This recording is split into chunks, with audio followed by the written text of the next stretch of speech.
Hello guys, welcome back to my channel. ட்ராமாக்குள்ளே போகிறதுக்கு முன்னாடி சௌபாக்கியவதி ட்ராமா பிடிச்சவங்க ஒரு லைக்கை போட்டுருங்க. அண்ட் இந்த வீடியோ நான் எதுக்காக ரீஅப்லோட் பண்ணுறேன் அப்படின்னு கேட்டிங்கன்னா, ஒரு 10 பாட்டோட வீடியோவை நான் ஒரே வீடியோவில் போட்டிருக்கேன். அதனால உங்களுக்கு ஒரு மூவி பார்த்த ஃபீல் கிடைக்கும். அதுக்காக தான். சரி வாங்க வீடியோக்குள்ளே போகலாம். ஸ்டார்டிங் சீனில் இந்த ட்ராமாவோட ஹீரோயின் எதை காட்டுறாங்க. இவ வந்து நடுராத்திரியில எங்கேயோ வேக வேகமாக ஓடிக்கிட்டு இருக்கா. பின்னாடி 4-5 பேர் துரத்தி வந்துக்கிட்டு இருக்கானுங்க. அவள் ஓடுறத பார்த்தா உயிரை கையில் பிடிச்சிட்டு ஓடுற மாதிரி தான் தெரியுது. அப்போ எதிர்த்தாப்புல ஒரு கார் வந்து நிற்கிது. அதுலேருந்து ஒருத்தவன் கீழே இறங்கி வரான். அவன் யாருன்னு அவனோட முகத்தை கூட நம்ம ஹீரோயினி பார்க்கல. ஆனால் பயந்து போய் பின்னாடி போயிட்டு இருக்கா. அதுக்கப்புறமா தான் அவனோட முகத்தையே காட்டுறாங்க. இவன் தான் இந்த கதையோட ஹீரோ. சாரி, சைக்கோன்னு நான் இவனையே சொன்னேன் அப்படிங்கிறத பின்னாடி பார்த்து தெரிஞ்சுப்பீங்க. இவன் நேராக நம்ம ஹீரோயின் கிட்ட வந்து, எத்தனை தடவை அவங்ககிட்ட நான் சொல்றது நைட் டைம்ல ஜாகிங் போகக்கூடாது அப்படின்னு. அப்புறம் ஏமா நீ இந்த நடுராத்திரில இங்கே நீ ஓடி வந்த, சரி வாமா வீட்டுக்கு போகலாம் அப்படின்னு சொல்லிட்டு அழைச்சிட்டு போறா. ஆனா நம்ம ஹீரோயினி பயத்தோடையே தான் அவன் கூட போறா. வீட்டுக்கு வந்ததும் காரை விட்டு கீழே இறங்க சொல்றான். ஆனா இவளால காலை கீழே வைக்க முடியல. ஏன்னா ரொம்ப தூரம் ஓடி போனாலும் அதனால காலே பயங்கரமா வலிக்குது போல. உடனே இவன் அதை புரிஞ்சுக்கிட்டு, வெயிட்மா உனக்கு கால் பயங்கரமா வலிக்குதுல, இதுக்கு தான் சொன்னேன் ஜான்வி, இதுக்கப்புறம்லாம் நீ எங்கேயும் போகக்கூடாது இந்த மாதிரி நைட் டைம்ல, ஓகேவா அப்படின்னு சொல்லிட்டு பொண்டாட்டி அப்படியே அலேக்கா வீட்டுக்கு தூக்கிட்டு போறான். அங்க போய் ஒரு பாட்டை ப்ளே பண்ணிட்டு இவன் பாட்டிக்கே சமைக்க ஆரம்பிச்சிடுறான். ஒரு அடுப்புல பேனை வைக்கிறான்னா இன்னொரு அடுப்புல கம்பியை வைக்கிறான். எதுக்கு இவன் அப்படி வைக்கிறான் அப்படிங்கிறது தெரியல. இவன் பாட்டிக்கே பிரெட் ஆம்லெட் எல்லாம் பண்ணி சாப்பாடு ரெடி ஆயிட்டு அப்படின்னு சொல்லிட்டு எடுத்துட்டு போறான். யாருக்கு நம்ம ஹீரோயினிக்காக தான் ஆசாசையா சமைச்சு எடுத்துட்டு வரானா அப்படின்னு பார்த்தா இல்ல, இவனுக்காக தான் சமைச்சிருக்கான். உட்காந்து அதை திருப்தியா சாப்பிட்டுக்கிட்டு இருக்கான். சரி நம்ம ஹீரோயின் எங்கடா அப்படின்னு பார்த்தா பின்னாடி தான் கட்டி போட்டு வச்சிருக்கான். கை காலு வாய் எல்லாத்தையும் கட்டி போட்டு வச்சிருக்கான். சாப்பிட்டுக்கிட்டு முடிச்சுட்டு இருமா நான் வந்துடுறேன் அப்படின்னு சொல்லிட்டு அங்க கம்பி பழுக்க போட்டு வச்சான்ல, அதை எடுத்துட்டு வரான். அதை பார்த்ததுமே நம்ம ஹீரோயினி பயந்து சாகுறா. அவன் என்ன பண்ண போறான் எது பண்ண போறான்னு தெரியல. அந்த கம்பி அப்படியே எடுத்துட்டு வந்து நம்ம ஹீரோயினோட கால்லே வச்சிடறான். அவன் பயங்கரமா கத்திக்கிட்டு இருக்கா, வலிக்குது வலிக்குது அப்படின்னு. எதுக்கு ஜான்வி நீ இப்படி பண்ற, என்னை விட்டு நீ ஏமா போகணும்னு நினைக்கிற, இப்ப பாரு உனக்கு நான் தண்டனை கொடுக்க வேண்டியதாயிடுச்சு அப்படின்னு சொல்லிட்டு மீண்டும் மீண்டும் அவளோட காலில் சூடு போட்டுக்கிட்டு இருக்கான். அப்படியே அவ கத்துனதோட இப்போ விடிஞ்சிருச்சு. காலங்காத்திலே நம்ம ஹீரோயினி கண் முழிச்சு பார்க்குறா. புருஷங்காரன் தான் காலையிலே பிரேக்ஃபாஸ்ட்லாம் செஞ்சு எடுத்துட்டு வரான். பொண்டாட்டி காலில் காயமா இருக்குல்ல, அதுக்குமே இவன் உட்காந்து பாசமா பொண்டாட்டி காலில் மருந்து போட்டு விட்டுட்டு இருக்கான். அவ பயந்துக்கிட்டே இருக்கிறா. எதுக்கு ஜான்வி இப்படிலாம் நீ பண்ணிக்கிட்டு இருக்க, நீ என்னை விட்டு தூரமா போகும்போது உனக்கு இப்போ எப்படி வலிக்குதோ அதை விட 100 மடங்கு என்னோட இதயத்துல வலிக்குது. இன்னொரு தடவை நீ இப்படி பண்ணாதம்மா அப்படின்னு சொல்லிட்டு, உனக்காக நான் டீ போட்டு எடுத்துட்டு வந்திருக்கேன், நீ போய் ஃப்ரெஷ் அப் ஆயிட்டு வா அப்படின்னு சொல்லிட்டு பொண்டாட்டி அனுப்பி வைக்கிறான். அவளால் நடக்க கூட முடியல. காலை உந்திக்கிட்டு அப்படியே வாஷ்ரூமுக்கு போறா. அங்க போய் முகத்தை கழுவிட்டு வரதுக்கு கொஞ்ச நாள் லேட் ஆயிடுச்சு. அதுக்குள்ள இவன் ஜான்வி ஜான்வின்னு கத்திக்கிட்டு இருக்கான். உடனே அவளும் வந்துட்டாங்க அப்படின்னு சொல்லிட்டு அவசரமா வெளியே வரா. என்ன ஜான்வி வாஷ்ரூமுக்கு போயிட்டு வரதுக்கு இவ்வளோ நேரமா, 2 நிமிஷம் தான் நான் டைம் எடுத்துக்கணும்னு சொன்னேன்ல, இப்போ பாரு 5 நிமிஷம் ஆகிடுச்சு, 3 நிமிஷமா வாஷ்ரூம்ல என்ன பண்ணிக்கிட்டு இருந்தா அப்படின்னு சொல்லிட்டு கொஞ்சம் அதட்டுற மாதிரி பேசுறான். இவ பயந்து போய்ட்றான். ஓகே ஓகே ஒன்றும் பிரச்சனை இல்லை, சரி வாமா டீ ஆற போகுது அப்படின்னு சொல்லிட்டு பொண்டாட்டிக்கு டீ எல்லாம் ஊற்றி பாசமா கொடுத்துட்டு, சரிம்மா நான் ஆஃபீஸ்க்கு லேட் ஆயிடுச்சு போயிட்டு வரேன், ஆனால் எனக்கு ஆஃபீஸ்க்கு போகிறதுக்கே பிடிக்கலமா, இருந்தாலும் என்ன பண்ணுறது, எனக்கு ஒரு முக்கியமான மீட்டிங் இருக்குது அதனால தான் நான் போகிறேன், சரிம்மா நான் போயிட்டு வரேன், நீ வீட்டெல்லாம் நல்லா லாக் பண்ணி வச்சுக்கோ அப்படின்னு சொல்லிட்டு அவன் இங்கேருந்து போயிடுறான். வெளியே வந்து அவகிட்ட உள்ளார லாக் பண்ணி வைக்க சொல்லிட்டு இவன் வெளியவே லாக் பண்ணி வச்சுட்டு போகிறான். பொண்டாட்டி மேலே கொஞ்சம் கூட நம்பிக்கையே இல்லை போல. அது மட்டும் இல்லாமல் வாட்ச்மேன் கிட்ட வேற சொல்லிட்டு போகிறான், இங்கே பாரு என்னோட பொண்டாட்டி இந்த வீட்டை விட்டு எங்கேயுமே போகக்கூடாது, இன்னொரு தடவை இந்த மாதிரி ஒரு தப்பு நடந்துச்சு, அவள் எங்கேயாவது ஓடி போனா அப்படின்னு தெரிஞ்சிச்சு, அப்புறம் நான் உன்னை கொன்று போட்டுருவேன் அப்படின்னு சொல்லிட்டு 2 வாட்ச்மேனையும் மிரட்டி வச்சுட்டு போகிறான். புருஷங்கரை போனதுக்கப்புறம் நம்ம ஹீரோயினி மட்டும் அந்த வீட்டில் அத்தை பேர் வீட்டில் பேச்சு துணைக்கு கூட ஆள் இல்லாமல் தனியாக இருக்கிறா. அப்போ பழசெல்லாம் நினச்சி பார்க்குறா. அதில் நம்ம ஹீரோ தான் வாண்டடாக வந்து ஹீரோயினை கல்யாணம் பண்ணிக்கிறேன் அப்படின்னு சொல்லிட்டு பொண்ணு கேட்டு வந்திருப்பான். இதில் பாட்டிக்கு சந்தேகமாகவே இருக்கு. உடனே பையனை கூப்பிட்டு தனியாக கேட்குது, யாருப்பா அந்த பையனை கேட்டால் அவர் பேர் விராஜ் டோப்ரால், அவர் ரொம்பவே பணக்காரவர், அவர்கிட்ட எந்த அளவுக்கு பணம் இருக்கோ அந்த அளவுக்கு அவர் நல்லவர் அப்படிங்கிற மாதிரிலாம் பையன் அளந்து விட்டு பேசிட்டு இருக்காரு.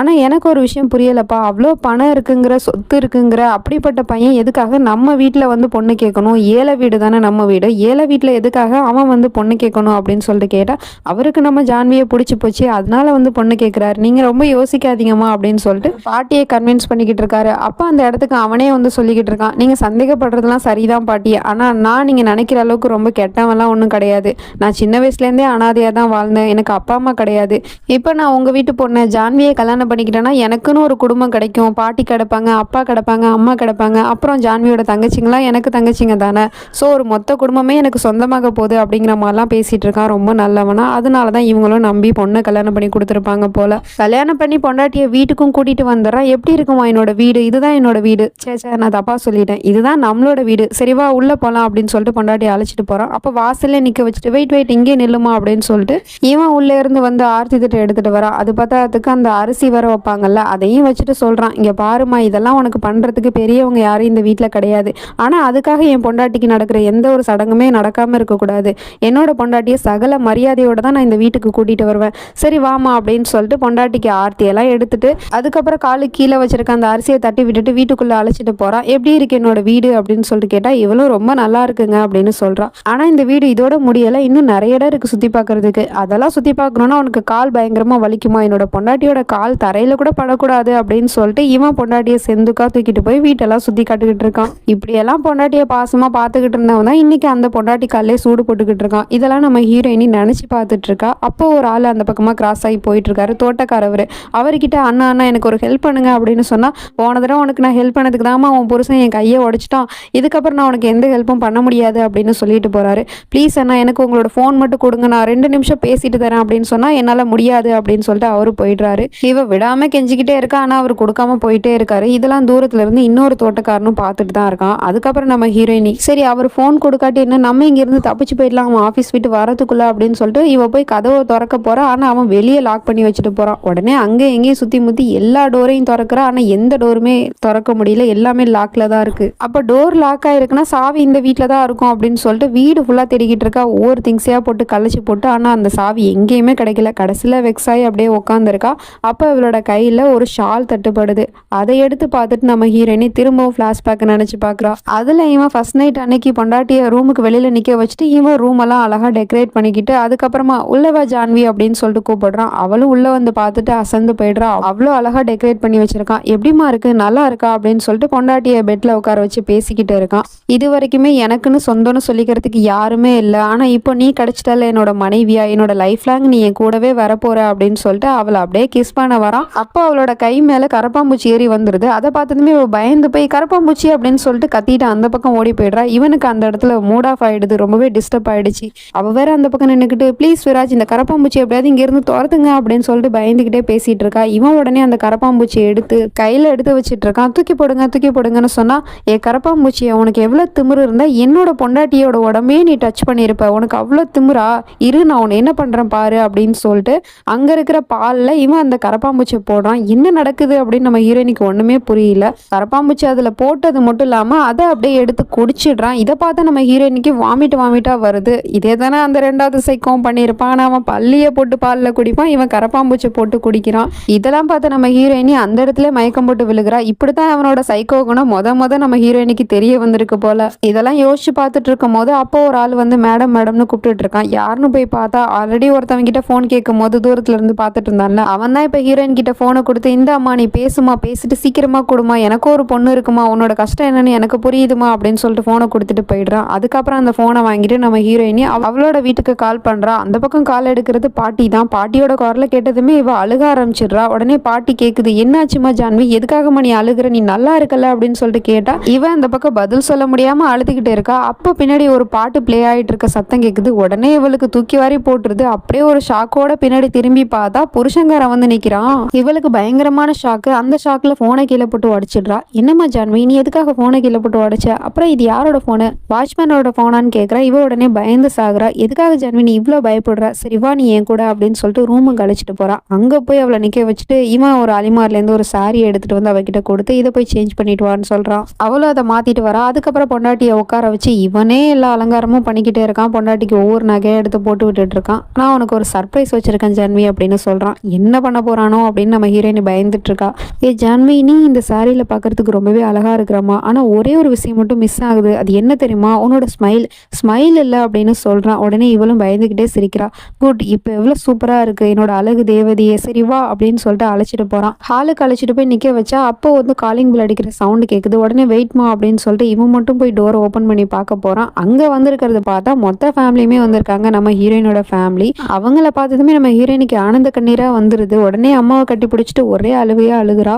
என்னாச்சுமா ஜான்வி, நீ ஏன் இப்படி அழுகுற, நீ நல்லா இருக்கல அப்படின்னு சொல்லிட்டு அம்மா கேக்குறாங்க. அது ஒண்ணு இல்ல, அவ வந்து உங்ககிட்ட பேசணும்னு தான் ஆசைப்பட்டா, இப்போ அவங்க எல்லாரையும் நேர்ல பார்த்தது ரொம்பவே ஷாக் ஆயிட்டா. இது சந்தோஷத்துல வர கண்ணீர், ஆனந்த கண்ணீர் அப்படிங்கிற மாதிரிலாம் பேசிக்கிட்டே இருக்கான். அப்புறம் வந்தவங்கள உட்கார வச்சுட்டு இவனே காஃபி போட்டு எடுத்துட்டு வரான் அப்படின்னு சொல்லிட்டு உள்ள போயிட்டு காஃபி எல்லாம் போட்டு எடுத்துட்டு வந்து கொடுக்குறான். அதெல்லாம் பார்த்துட்டு எல்லாரும் இம்ப்ரெஸ் ஆயிடுறாங்க. பரவாயில்லையே, நல்லா தான் நம்ம மருமகன் நம்ம பொண்ணை பார்த்துக்கிறாரு அப்படிங்கிற மாதிரி. அப்புறம் கொஞ்ச நேரம் கழிச்சு வீடெல்லாம் சுத்தி காட்டுறான் வாங்க அப்படின்னு சொல்லிட்டு வீடை சுத்தி காமிச்சிட்டு இருக்காங்க. அப்ப நம்ம ஹீரோயினி மட்டும் தனியா அம்மாவை அழைச்சிக்கிட்டு போறா. வாமா, நான் உங்ககிட்ட ஒரு முக்கியமான விஷயம் பேசணும் அப்படின்னு சொல்லிட்டு.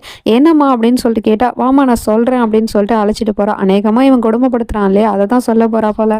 இவன் சொல்றதுக்கு முன்னாடியே அவங்க ஒரு சோக கதையை சொல்ல ஆரம்பிச்சிட்டாங்க. நம்ம இப்ப இருக்கிறோம்லமா, அந்த வீடை வந்து ஹவுஸ் ஓனர் காலி பண்ண சொல்லி ரொம்பவே பிரச்சனை பண்ணிக்கிட்டு இருக்காரு. இப்ப இருக்கிற வீட்டுல ரொம்ப வருஷமா நம்ம இருந்துட்டோம். அந்த வீட்டை விட்டு போறதுக்கு ரொம்பவே கஷ்டமா இருக்கு. இருந்தாலும் என்ன பண்றது, காலி பண்ணி தான் ஆகணும். நம்ம சொந்த வீடு ஒண்ணும் இல்லையே அப்படிங்கிற மாதிரிலாம் பொண்ணுக்கிட்ட அவங்களோட கஷ்டத்தை சொல்லி புலம்பிட்டு வராங்க. அப்படியே ரூமுக்கு வந்து அங்க பலமா காத்தடிச்சு அங்க இருக்கிற ஃபைல்ஸ் கில்ஸ்ன்னு எல்லாமே கீழே விழுந்து கிடக்குது. உடனே இவ ஜன்னல் கதவெல்லாம் சாத்திட்டு அந்த பேப்பர்ஸ் எல்லாம் எடுத்து வச்சிட்டு இருக்கா. அதுல ஒரு பேப்பர்ல ஹீரோயினோட அப்பா பேரு போட்டிருக்கு. உடனே அம்மா அந்த பேப்பரை பொண்ணுக்கிட்ட கொடுத்து, இதுல என்னம்மா அப்பாவோட பேரு இருக்கு, என்னம்மா இது, படிமா அப்படின்னு சொன்னதும் அவளும் படிச்சு பார்த்துட்டு இருக்கா. அதுல என்ன பண்ணிருக்கானா நம்ம ஹீரோ, இப்ப இருக்கிறாங்கல்ல, இப்ப இவ்வளவு நேரம் சொல்லிட்டு இருந்தாங்கல்ல வாடகை வீடு, நம்ம வீடு காலி பண்ணி போயாகணும் அப்படின்னு சொல்லிட்டு அந்த வீடை நம்ம ஹீரோ வாங்கிட்டான். வாங்கினது மட்டும் இல்லாம அதை மாமனார் பேர்ல ரிஜிஸ்டரும் பண்ணி வச்சிருக்கான். அதுக்கான பத்திரம் தான் இது அப்படிங்கிற மாதிரி அம்மா கிட்ட சொன்னதுமே அவங்க ரொம்ப சந்தோஷப்படுறாங்க.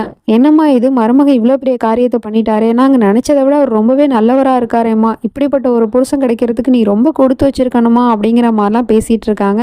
இப்படி பேசும்போது இவங்க கிட்ட போய் என்னத்த சொல்ல முடியும் நம்ம ஹீரோயினி, அதனால எதுவுமே சொல்ல முடியல. அமைதியா வாயை மூடிட்டு இருந்துடுறா. அதுக்கப்புறம் வந்தவங்க எல்லாரும் சரிம்மா நீ பார்த்து பத்திரமா இரு அப்படின்னு சொல்லிட்டு எல்லாருமே கிளம்பி போயிடுறாங்க. இப்போ நைட் ஆயிடுது. நம்ம ஹீரோயினி அம்மா பேசிட்டு போனாங்கல்ல, அதை பத்தியே நினைச்சுக்கிட்டு இருக்கா. அப்ப அவன் கூப்பிடுறான், ஜான்வி எங்க இருக்க அப்படின்னு. உடனே இவ அவசரப்பட்டு ஓடிக்கிட்டே இருக்கா. அதுக்கப்புறம் எனக்கு பசிக்குதுமா, வாமா வந்து சாப்பாடு போடு அப்படின்னு சொன்னதும் இவளும் அவனை உட்கார வச்சு சாப்பாடு பரிமாறிக்கிட்டு இருக்கா. அப்ப அவன் கேட்கறான், நீ இன்னைக்கு சந்தோஷமா இருந்தல ஜான்வி, ஏன்னா இன்னைக்கு உன்னோட மொத்த குடும்பமும் இங்க வந்திருந்தாங்கல்ல, அவங்க கிட்ட நீ நல்லா பேசியிருப்ப, நீ ஜாலியா இருந்திருப்ப, உன்னோட சந்தோஷம் தாமா எனக்கும் முக்கியம் அப்படிங்கிற மாதிரி ரொம்ப நல்ல விதமா பேசிட்டு இருக்கான். அதுக்கப்புறம் சாப்பிட்டுட்டு கை கழுவ போறான். அங்க போய் பார்த்தா டவல் ஒழுங்கா இல்ல. அப்புறம் திரும்பி கிச்சனை பார்த்தா கிச்சன் ரொம்ப அலங்கோலையா இருக்கு, போட்டது போட்டபடியே கிடக்கு. உடனே இவன் ஜான்வி ஜான்வின்னு கத்துறான். என்னாச்சுங்க அப்படின்னு சொல்லிட்டு கேட்டா, ஏன் இந்த கிச்சன் ஏன் இந்த நிலைமையில இருக்கு, அப்புறம் இந்த டவல் ஏன் இப்படி இருக்கு அப்படின்னு சொல்லிட்டு கேட்டதும் இவ ஓடி போய் உடனே எல்லாத்தையும் சுத்தம் பண்ணி நீட்டா வைக்கிறா. இங்க பாருமா, நான் உங்ககிட்ட எத்தனை தடவை சொல்லியிருக்கேன், எனக்கு கிச்சன்லாம் நீட்டா இருக்கணும், அப்புறம் இந்த வீடு என்னோட உயிர் மாதிரி, அதை நீ நல்லா பாத்துக்கணும், ஏதாவது ஒரு பொருள் இடம் மாதிரி இருந்தாலும் எனக்கு ரொம்ப டென்ஷன் ஆகுதுமா அப்படின்னு சொல்றான். சரிங்க, இதுக்கப்புறம் இந்த மாதிரி நடக்காம நான் பாத்துக்கிறேன் அப்படின்னு சொல்லிடுறா. இதுல இருந்து என்ன தெரியுது, நம்ம ஹீரோக்கு ஓசிடி ப்ராப்ளம் இருக்குது.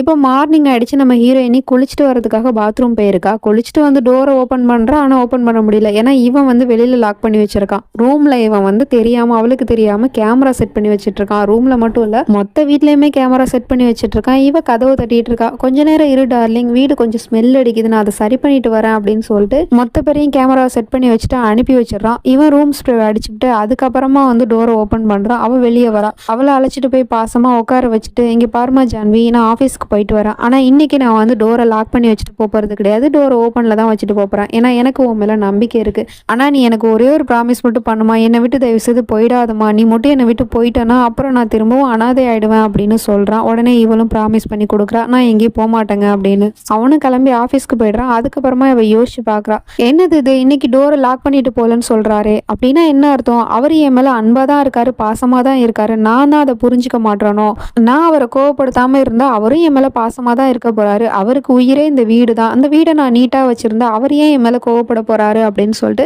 வீட்டுல இருக்கிற ஒவ்வொரு திங்ஸையுமே பார்த்து பார்த்து உட்காந்து அரேஞ்ச் பண்ணிக்கிட்டு உட்காந்துருக்கா.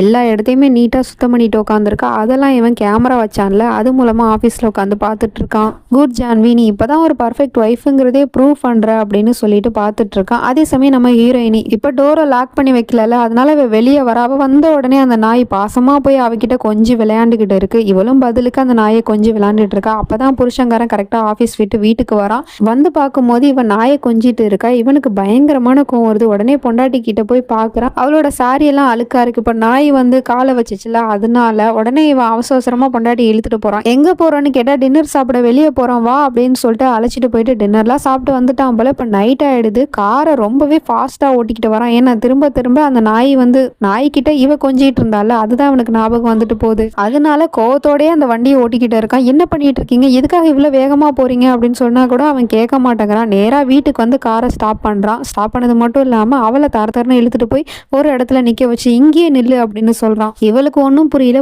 புருஷன்காரன் கோவமா இருக்கான்னு தெரியுது. ஆனா எதுக்காக கோவமா இருக்கான் அப்படிங்கிற காரணம் தெரியல. அவன் அந்த பக்கம் ஓசால தண்ணி அடிச்சுக்கிட்டு இருக்கான் அவன் மேல. என்னாச்சு விராஜ், ஏன் இப்படி பண்றீங்க அப்படின்னு சொல்லிட்டு கேட்டா, ஏன் இப்படி பண்றானா, நீ அந்த நாயை கொஞ்சிக்கிட்டு இருக்க, அந்த நாய் உன்கிட்ட அவ்வளோ உறவாடிக்கிட்டு இருக்கு பாசமா, என்ன நடக்குது இங்க? உனக்கு கொஞ்சறதுக்கு தான் நான் இருக்கனே, உன்னோட புருஷன் இருக்கனே, என்ன விட்டுட்டு நீ அந்த நாயை போய் கொஞ்சுவியா அப்படின்னு சொல்லிட்டு ரொம்பவே கீழ்த்தனமா பேசிட்டு இருக்கான். நாய் கூட பொண்டாட்டியை சேர்த்து வச்சு பேசிட்டு இருக்கான்.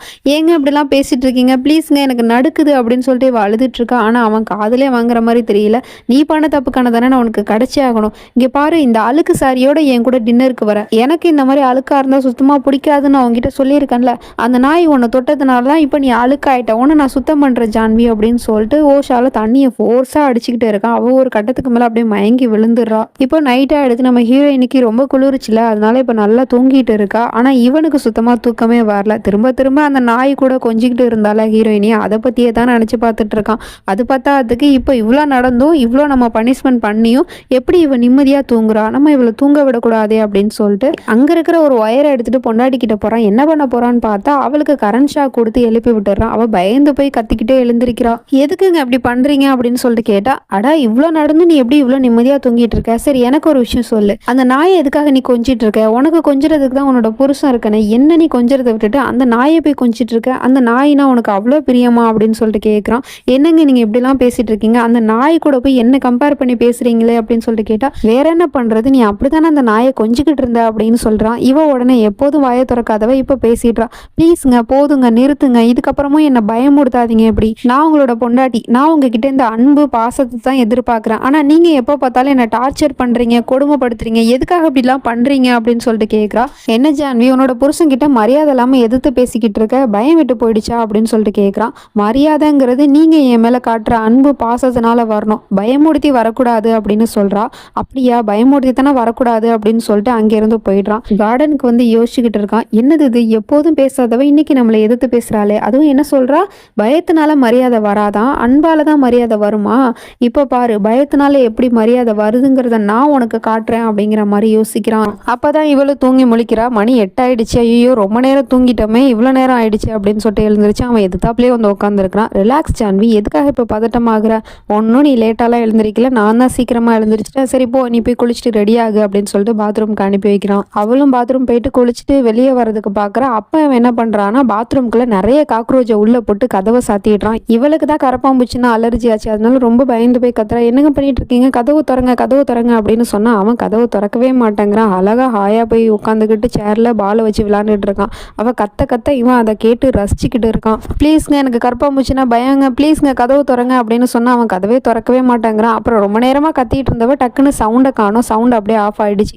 அதை கவனிச்சுட்டு என்னது இது சத்தத்தையே காணமே அப்படின்னு சொல்லிட்டு டோர் ஓப்பன் பண்ணி பார்க்குறான். நம்ம ஹீரோயினி அந்த பயத்துல மயங்கியே விழுந்துட்டா. பொண்டாட்டி இப்படி கிடக்கிறத பார்த்துதான் இவன் பதறி போயிடுறான். என்னாச்சு மாசியா உனக்கு, நான் உன்னை பயமுடுத்துறதுக்காக தான் பண்ணேன், நீ என்னமா இப்படி மயங்கிட்ட அப்படின்னு சொல்லிட்டு பெட்ல தூக்கி போட்டு தண்ணியை முகத்துல தெளிச்சு எழுப்பி விடுறான். இவ அவனை பார்த்துட்டு பயந்து தான் சாகுறா. என்னாச்சுமா ஜான்வி, எதுக்காக நீ இப்படி மயங்கி விழுந்துட்டியே, நான் உன்னை பயமுடுத்துறதுக்காக தான் பண்ணேன், நீ வேற நைட்டு ரொம்ப திமிரா பேசுனியா, பயத்தினால மரியாதை வராது அப்படின்னு, அதுக்காக தான் அப்படிலாம் பண்ணேன், என்னம்மா ஜான்வி நீ இப்படி பயந்து போயிட்டியே அப்படின்னு சொல்லிட்டு தொட்டு பார்க்குறான். உடம்பெல்லாம் சுடுது, ரொம்ப ஜுரம் அடிக்குது. என்னம்மா ஜான்வி உனக்கு இவ்வளோ ஃபீவர் ஹெவியா அடிக்குதே, வா வா டாக்டர்கிட்ட போகலாம் அப்படின்னு சொல்லிட்டு பொண்டாட்டி அப்படியே தூக்கிக்கிட்டே ஹாஸ்பிட்டலுக்கு போயிடுறான். அங்கே போய் ஹாஸ்பிட்டலில் டாக்டர் கேட்குறாரு, என்னாச்சு இவங்களுக்கு எப்படி ஃபீவர் வந்துச்சுன்னு கேட்டால் அவ சொல்கிறாளோ இல்லையோ அதுக்குள்ளே இவன் முந்திக்கிட்டு, ஒன்றும் இல்லை டாக்டர், இவ ரொம்ப நைட்டு ரொம்ப திமிரா பேசிட்டு இருந்தா, நான் அதுக்கு ஒரு பாடம் கற்றுக் கொடுக்கணும், அவளுக்கு பயம் காட்டணும் அப்படிங்கிறதுக்காக 2-3 காக்ரோச் அள்ளி பாத்ரூமில் போட்டேன், அதை பார்த்துட்டு பயந்து மயங்கி விழுந்துட்டா, என்ன இப்படி இருக்கா அப்படிங்கிற மாதிரி ரொம்ப சிரிச்சுக்கிட்டே பேசிகிட்டு இருக்கான் கேஷுவலாக. இவன் சரியான பைத்தியம் தான் போல அப்படின்னு டாக்டரே முடிவு பண்ணிட்டு, சரிம்மா நீ உள்ளே போய் படுமா, உன்னை நான் செக் பண்ணணும் அப்படின்னு சொல்கிறாரு.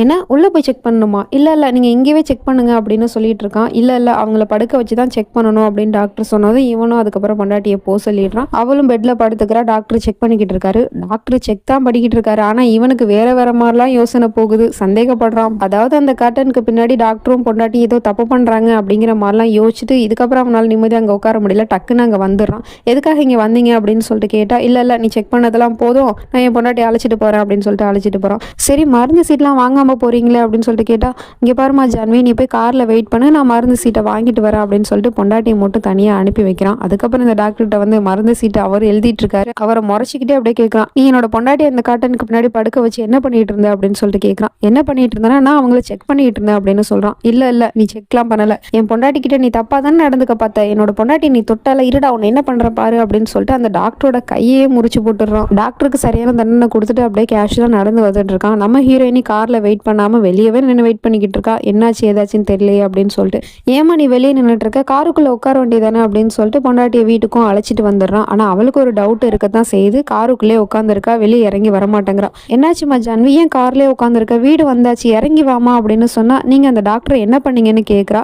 இல்லை என்ன பண்ணனா, ஒன்றும் பண்ணலையே அப்படின்னு சொல்லிட்டு சமாளிக்கிறான். இல்லை எனக்கு தெரியும், நீங்கள் என்னை காரில் வெயிட் பண்ண சொல்லிட்டு ரொம்ப லேட்டாக தான் வந்தீங்க, நீங்கள் அந்த டாக்டர் என்ன தான் பண்ணீங்க, ப்ளீஸ் விராஜ் எதுக்காக இப்படிலாம் பண்ணிக்கிட்டு இருக்கீங்க, ஃபஸ்ட்டு உங்கள் பொண்டாட்டி மேலே உங்களுக்கு நம்பிக்கை இருக்கணும், அந்த நம்பிக்கை என் மேலே இல்லாதனால தானே இப்படிலாம் நீங்கள் பண்ணிக்கிட்டு இருக்கீங்க அப்படின்னு சொல்லிட்டு கேட்குறா. அப்படிலாம் இல்லைம்மா, உன் மேலே எனக்கு முழு நம்பிக்கை இருக்குது, ஆனால் அந்த டாக்டர் மேலே எனக்கு கொஞ்சம் கூட நம்பிக்கையே இல்லை, அவன் உன்னை செக் பண்ணுறங்கிற பேரில் ஏதாவது பண்ணிடுவாமா, உனக்கு அதெல்லாம் தெரியாது, இந்த உலகம் ரொம்பவே மோசமானது, அதனால ஒன்று நான் ப்ரொடெக்ட் பண்ணுறேம்மா, உன்னோட கணவனா உன்னை ப்ரொடெக்ட் பண்ணுறது என்னோட கடமைமா அப்படிங்கிற மாதிரிலாம் பேசிகிட்டு இருக்கான். இவங்கிட்ட பேசி எந்த பிரோஜனமும் இல்லை அப்படின்னு நம்ம ஹீரோயினுக்கு புரிஞ்சிருச்சு. அதனால எதுவுமே பேசாமல் அமைதியாகவே இருந்துடுறா. சரி வாமா உள்ளே போகலாம் அப்படின்னு சொல்லிட்டு பொண்டாட்டியை வீட்டுக்கு அழைச்சிட்டு போய் இவன் டேப்லெட்டை கொடுத்து பொண்டாட்டியை தூங்க சொல்கிறான். இதை முன்னாடியே பண்ணியிருந்தா அந்த டாக்டர் கை உடஞ்சிருக்காது, வேஸ்ட்டாக அங்கே போய் அந்த டாக்டர் கை உடஞ்சது தான் மிச்சம். டேப்லெட்டை போட்டு நல்லா தூங்கிட்டா போல் மார்னிங் திரும்பவும் லேட்டாக தான் எழுந்திருக்கிறா. ஐயோ திரும்பவும் லேட் ஆகிடுச்சு, அவருக்கு சமைக்கணும் என்ன பண்ணுறதுன்னு தெரியலையே அப்படின்னு சொல்லிட்டு விறுவிறுன்னு போய் முகத்தை கழுவிட்டு டைனிங் டேபிளில் வந்து பார்க்குறா, எல்லாம் சமைச்சு ரெடியாக இருக்குது. அப்போ அவர் தான் இன்னைக்கு சமைச்சிருப்பாரோ, என்னை திட்ட போறாரு, போச்சு போ அப்படிங்கிற மாதிரி புலம்பிட்டு இருக்கா. அப்போ அங்கே துப்பட்டா இருக்கு.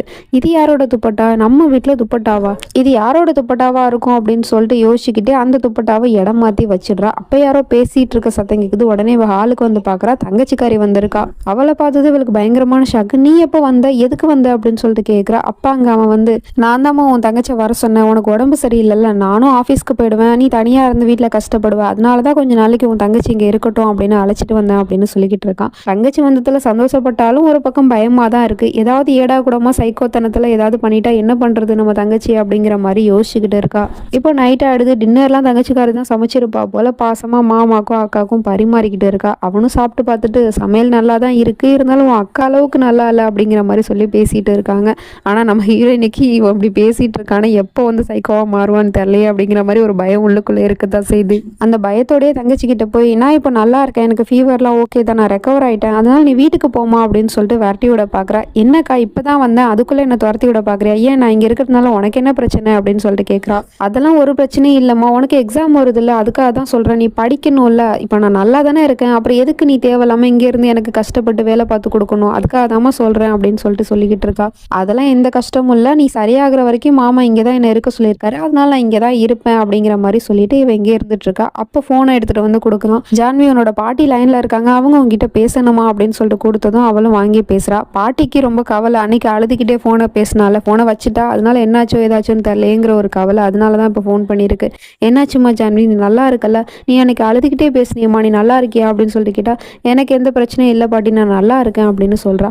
அப்படின்னா நீ சந்தோஷமா இருக்கியாம்மா அப்படின்னு சொல்லிட்டு கேட்டால், அதுக்கு இவளுக்கு பதில் உடனே வரல. கொஞ்சம் யோசிச்சுட்டு, அதெல்லாம் நான் சந்தோஷமா இருக்கேன் பாட்டி அப்படின்னு போய் சொல்லிடுறா. சரிம்மா பார்த்து பத்திரமா ஏறி அப்படின்னு சொல்லிட்டு ஃபோனை கட் பண்ணிடுது பாட்டி.